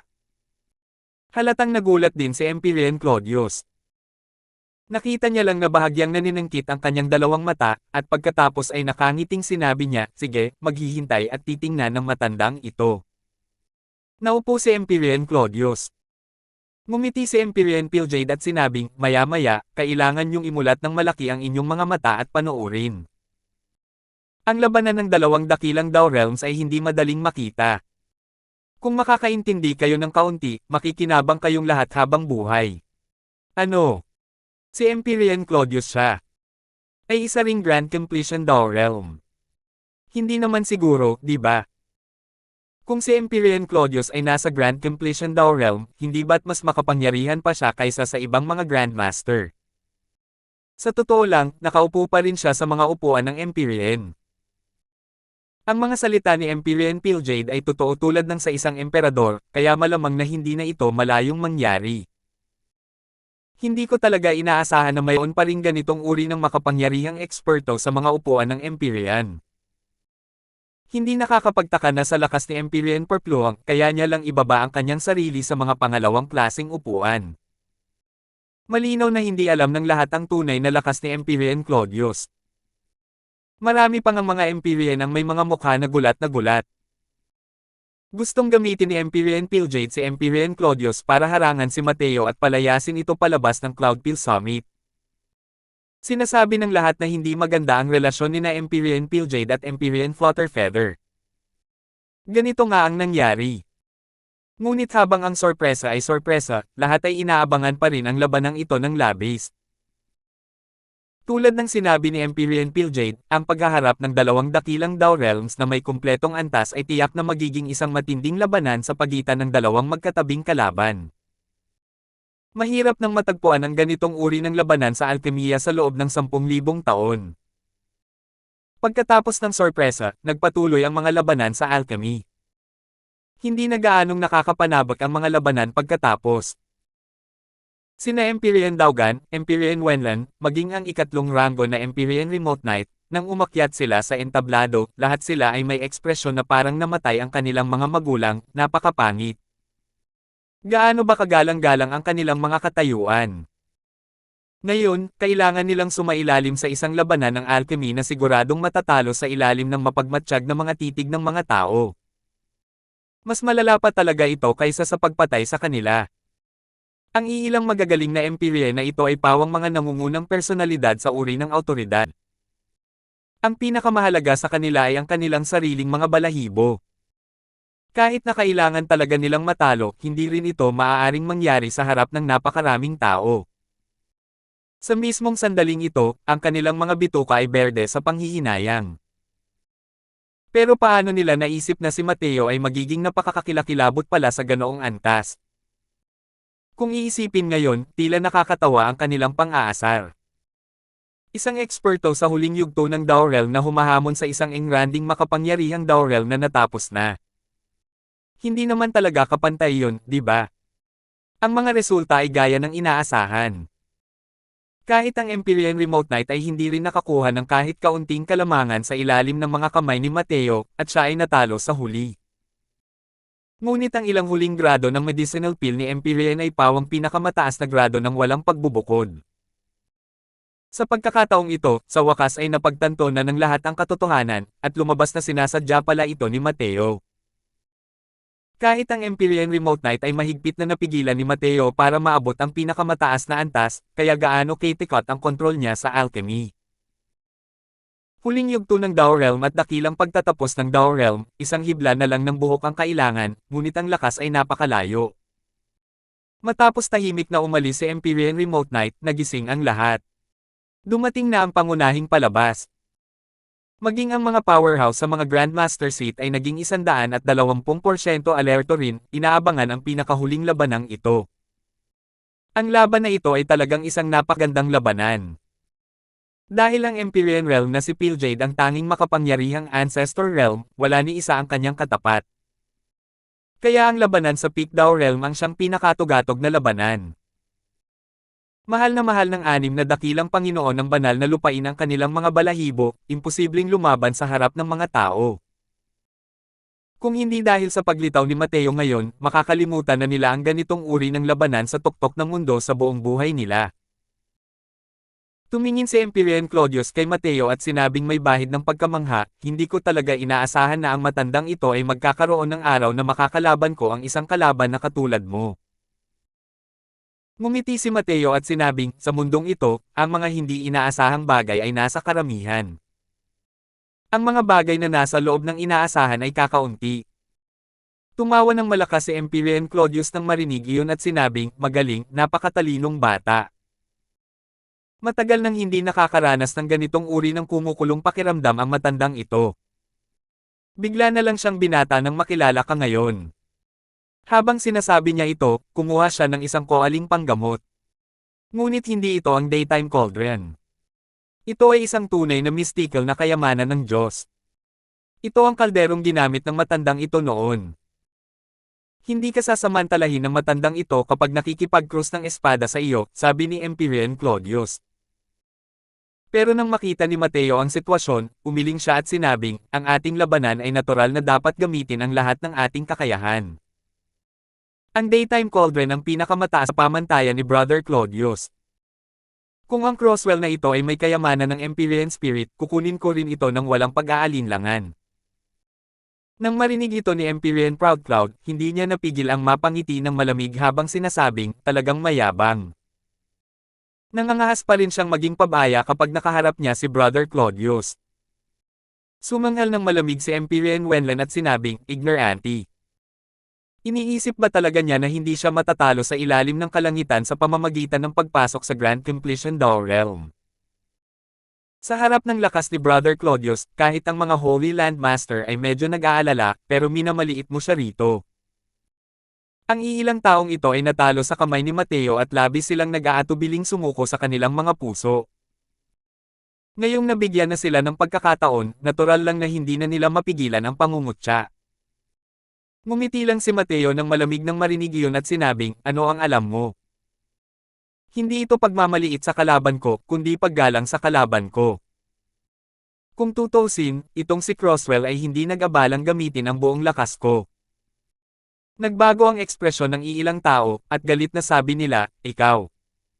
Walang pigil. Napaka-arrogant. Kapag natalo ka kay Brother Cloudpeel Summit at iniwan mong maalikabok at marumi ang Cloudpeel Summit, titingnan ko kung ano ang kaiabangan mo. Pero malamig na sinabi ni Mateo, mahirap makahanap ng karapat-dapat na kalaban sa buhay. Si Brother Claudius ay isang kalaban na iginagalang ng Crosswell na ito. Sa mga kalaban na iginagalang ko, tiyak na gagawin ng Crosswell na ito ang lahat. Paano kung matalo ako? Ang mga salitang ito ay buong tapang na sinabi, na nagpakulo sa dugo ng mga nakababatang disipulo sa plaza sa kasabikan. Nakita nilang wala talagang pakialam si Mateo sa Grandmaster token na ito. Ninanamnam ni Mateo ang galak ng pakikipaglaban sa alchemy. Ito ay ang paghahanap sa tugatog ng alchemy daw. Kung tungkol naman sa Grandmaster token, isa lamang itong makamundong pag-aari. Dapat ganyan ang mga tagapagsaka ng ating henerasyon. Sandaling nagtinginan si Mateo ng may paggalang. Hahaha. Ang hirap talagang makahanap ng karapat-dapat na kalaban sa buhay. Mabuti, kung gayon ay gagawin ng matandang ito ang lahat sa labanang ito. Mateo, kahit na manalo o matalo, ang matandang ito ay magiging kaibigan mo, kaibigan ko sa lahat ng henerasyon. Sabi ni Empyrean Claudius nang may malaking tawa. Kasabay ng isang kalabog, ang daytime cauldron ay tumama sa ring na nagbigay ng sunod-sunod na nakakakilabot na mga alon. Ang kapangyarihan ng Daytime Cauldron na ito ay malinaw na ilang grado na mas mataas kaysa sa Illusory Truth Cauldron ni Empyrean Proud Cloud. Ang matandang lalaking ito ay nasa Grand Completion Realm na 30,000 taon na ang nakalilipas. Unti-unti akong umunlad sa realm na ito sa loob ng mahabang panahon. Kasama ang Daytime Cauldron, ang Peak Empyrean Spirit Treasure na ito, kailangan mong mag-ingat. Natatawang sabi ni Empyrean Claudius. Pero walang pakialam si Mateo at mahinahong sinabi, pakiusap. Bahagyang tumango si Empyrean Claudius. Nabuo ang mga selyo sa kanyang mga kamay at sinabi niya sa isang seryosong boses, Grand Luotian 1000 Illusory Dream MacLeod True Art, bitawan mo. Sa sandaling kumilos si Empyrean Claudius, nagbago ang ekspresyon ng lahat. 2039. Sa entablado, pumulupot paitaas ang hamog. Unti-unting lumabas ang isang mahinahon at pantay na aura. Bagamat hindi ito kahanga-hanga tulad ng mga Empyrean noon, ang aura na ito ay nakapagpabago sa mga mukha ng lahat. Malakas. Hindi inaasahang malakas. Ang alchemy daw aura ni Empyrean Claudius ay parang isang matayog na bundok na katayong matatag. Kahit nadurugan ni Mateo ang kahangahangang momentum ng Empyrean Proud Cloud, hindi pa rin ito kayang tapatan ng kasalukuyang Empyrean Claudius. Mukhang bumuti na naman ng husto ang alchemy realm ni Brother Claudius. Mukhang siya na ang pinaka-promising na alchemist sa southern border natin na makapasok sa Ancestor Realm pagkatapos ko. Kahit kahanga-hanga si Mateo, malamang na napakahirap para sa kanya na malampasan ang kanyang balakid. Nang makita ni Empyrean Piljade ang eksenang ito, bahagyang ngumiti ang sumilay sa kanyang mukha na puno ng pagsang-ayon. Malinaw na matagal na siyang may tiwala sa lakas ni Empyrean Claudius. Mayroong sunod-sunod na hiyawan sa plaza.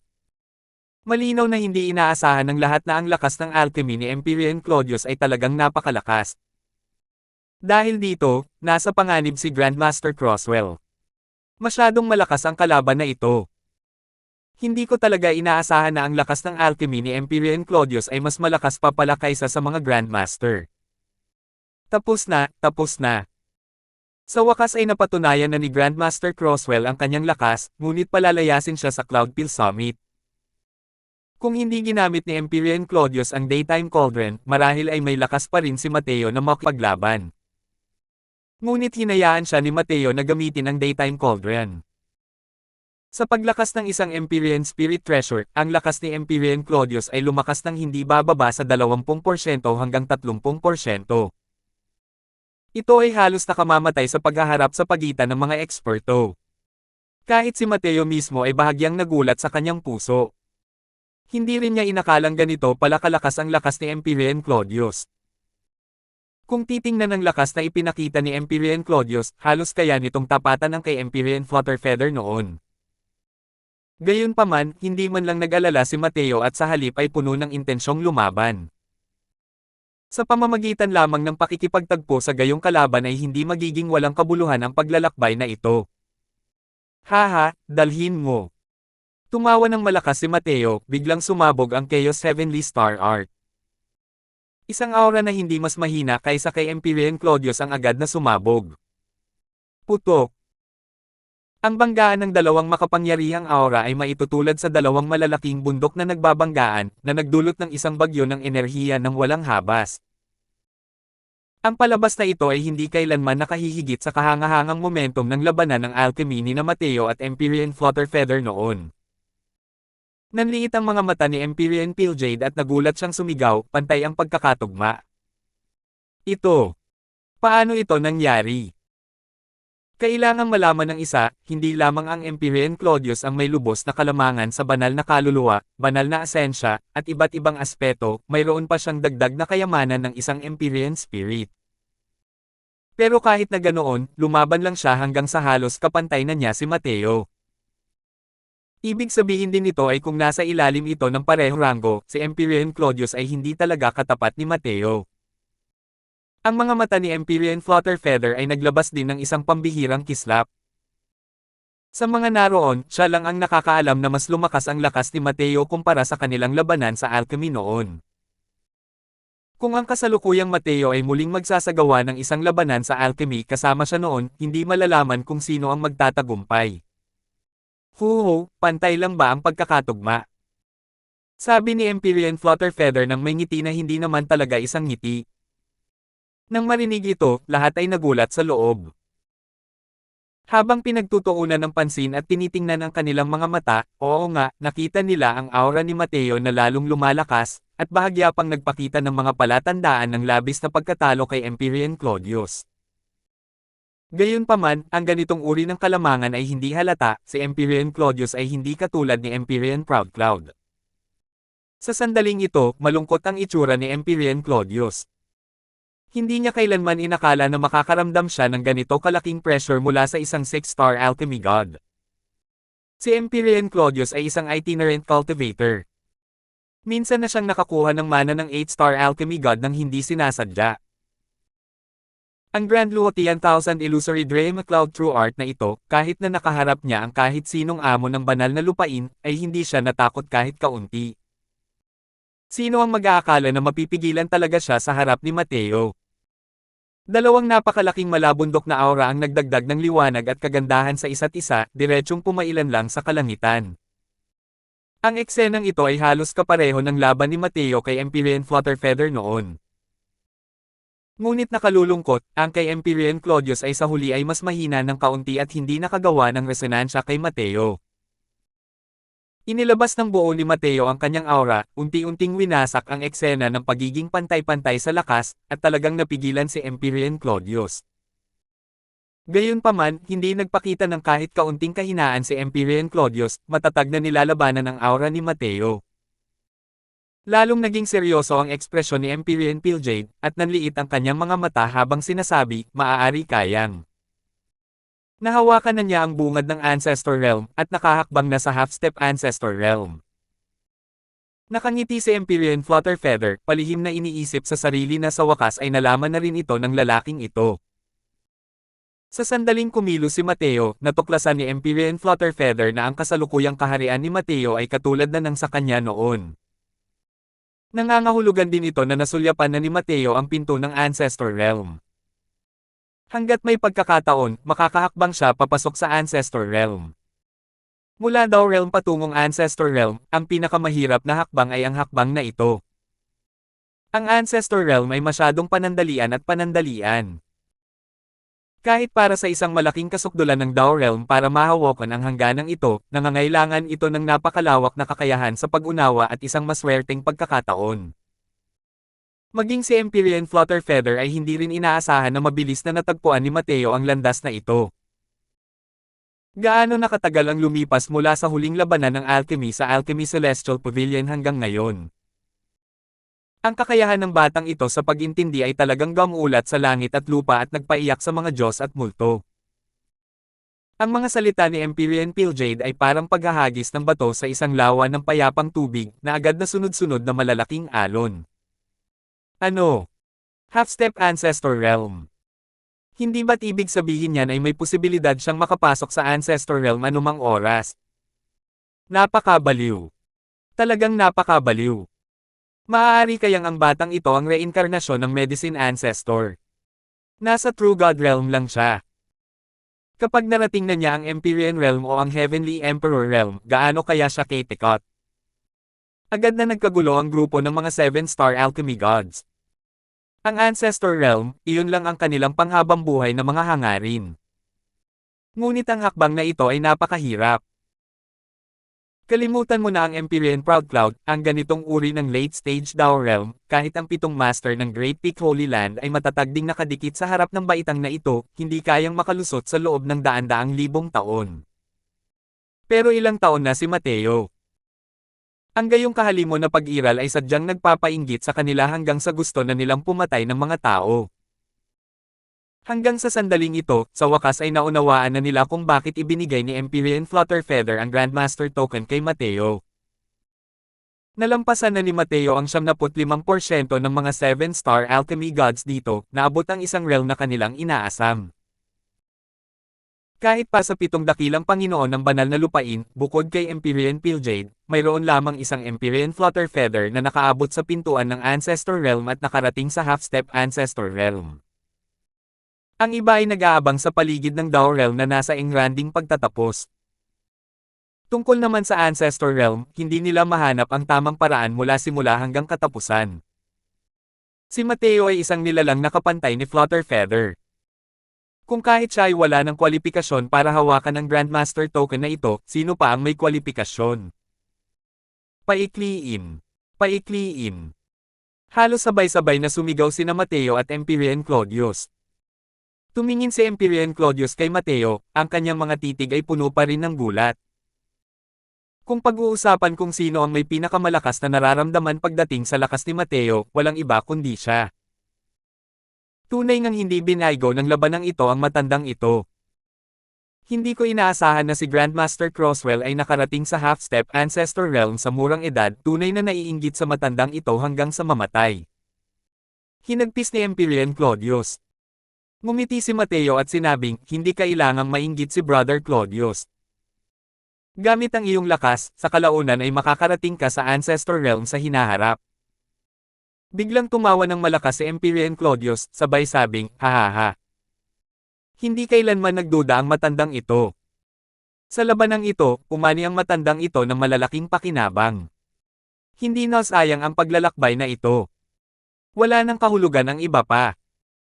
Kapatid na Pilljade, kapatid na Flutterfeather, ang matandang ito ay babalik upang pumasok sa isang saradong lugar at magpapalam dito. Pagkatapos magsalita, hindi na niya hinintay na magsalita ang lahat at diretsyong humakbang patungo sa kawalan. 2040. Hindi pa nabubuksan ang Pogen, ngunit alam na ng lahat ang magiging resulta. Bago ito, walang sino man ang makakaramdam na kaya talagang talunin ni Mateo ang lahat ng 7-star alchemy gods at maupo sa upuan ng Grandmaster. Pero ngayon, ginamit ni Mateo ang kanyang nakakatakot na lakas para sariwain ang pangunawa ng lahat. Siya. Talagang nagawa niya. Talagang hindi ka panipaniwala. Isang 6-star alchemy god ang talagang nanag sa lahat ng 7-star alchemy gods. Kung hindi kikilo si Empyrean Pilljade, malamang walang sino man ang makakagawa ng kahit ano sa kanya sa lupaing ito ng southern border, tama ba? Nakakatakot talaga ang talentong ito. Posible kayang ang Heavenspan World na ito ay talagang magbubunga ng pangalawang Medicine Ancestor. Kapag naaalala ang mga eksena ni Mateo na nakikipaglaban sa alchemy, pakiramdam ng lahat ay nananaginip pa rin sila. Hindi yun isang bagong sumisikat na bituin ng alchemy daw, nakatayo na siya sa tuktok ng mundo ng alchemy ng southern border. Ang paglampas kay Empyrean Pilljade ay malamang na isang kisap mata lamang. Walang nagduda na si Mateo ay papasok sa Ancestor Realm. Ang Ancestor Realm ay nangangailangan ng hindi mabilang na taon ng akumulasyon kumpara sa iba. Ngunit para kay Mateo, hindi ito tila malayo. Hindi ba't mahigit 1,000 taon lang ang ginugol niya para maabot ang hakbang na ito ngayon? Sa gitna ng karamihan, ang mukha ni Griffin ay puno ng mapait na ngiti. Nang marinig niya na si Mateo ang Grandmaster ng Cloudpeel Summit ngayong season, ang una niya reaksyon ay ang pagtangging tanggapin ito. Siya, si Griffin, ay apo sa tuhod ni Empyrean Pilljade. Ang kanyang talento sa alchemy ay walang kapantay. Gumamit lamang siya ng 3,000 taon at nakarating sa Dao Realm. Kahit ang mga henyo ng Dao Realm sa Cloudpeel Summit sa pagkakataong ito ay gumamit din ng hindi bababa sa 5,000 taon pataas. Lahat ng henyo ay namumutla kung ikukumpara sa kanya. Naniniwala siyang darating ang araw na maaabot niya ang tugatog ni Empyrean Pilljade at magiging tuktok ng southern border na ito. Ngunit ang lahat ng pagmamataas na ito ay dinurog sa harap ni Mateo. Sa harap ni Mateo, ano ang binilang ni Empyrean Pilljade? Ang mga henyong minsang nagtangkang hamanin si Mateo ay mas lalong nagpakita ng kahihiyan dahil sa kanilang kawalan ng silbi. Hindi talaga ginagamit ni Mateo si Serena bilang panangga. Talagang mapanghamak siyang kumilos laban sa mga nakababata. Isang insulto iyon sa isang Grandmaster. Tatanggapin kaya ni na Empyrean Pilljade, Empyrean Flutterfeather, Empyrean Claudius, at ng mga taong ito ang hamon ng isang nakababata? Malinaw na hindi. Ang katulong ni Mateo, si Serena, ay ang nasa parehong henerasyon nila. Samantalang si Mateo ay isang malaking pagkakataon na kapantay ng mga pinakamahuhusay na alchemy masters ng southern border. Kapatid na Pilljade, iniisip ko kung ang Crosswell na ito ay may kwalipikasyon na umupo sa upuang ito ng Grandmaster ngayon. Tumingin si Mateo kay Empyrean Pilljade at walang pakialam na sinabi. Nailang si Empyrean Pilljade. Pilit na ngumiti, syempre, kwalipikado ka.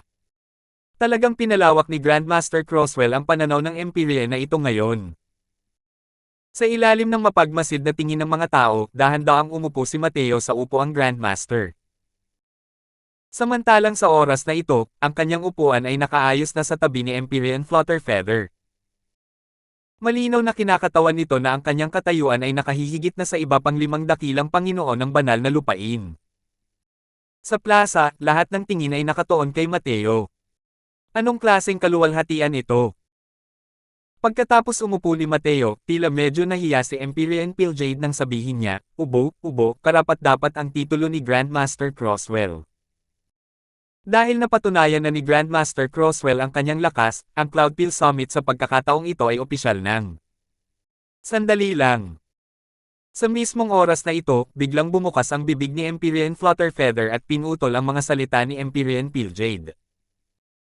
Kumunat ang noo ni Empyrean Pilljade at seryosong nagsalita, "May iba pa ba na kababatang Kuya Flutterfeather?" Bahagyang nakangiting sabi ni Empyrean Flutterfeather, "Dahil masigla ang Cloudpill Summit na ito, bakit hindi natin ito gawing mas masigla? Ano ang opinyon mo, Brother Pilljade?"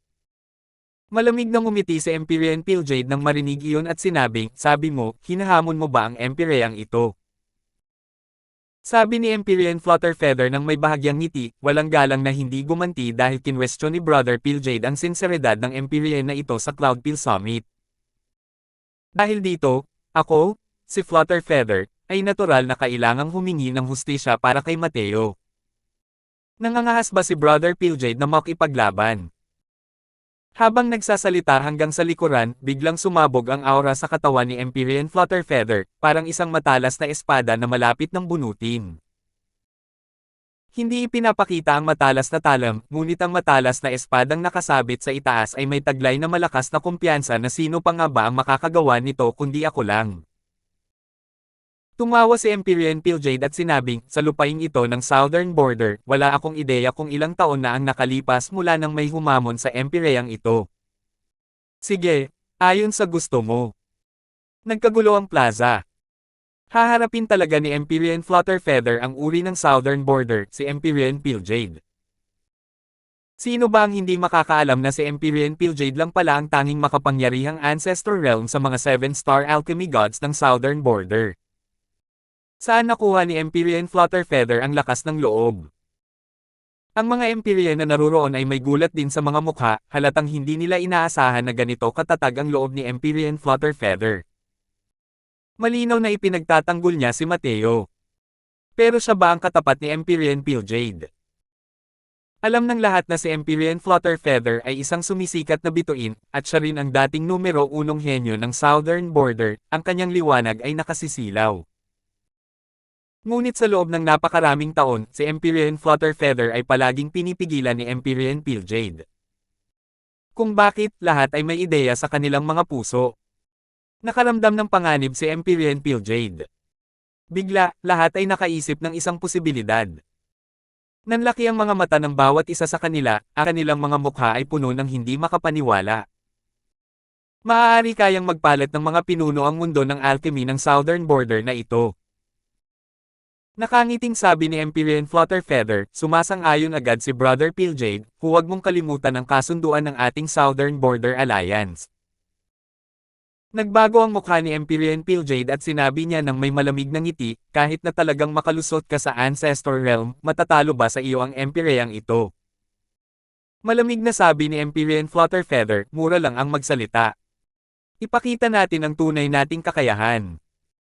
Pagkatapos magsalita, biglang tumalon ang figure ni Empyrean Flutterfeather at lumapag sa ring. Sumanghal ng malamig si Empyrean Pilljade, habang naglalakad gamit ang mga kamay sa likod, at kasabay nito ay lumapag sa ring.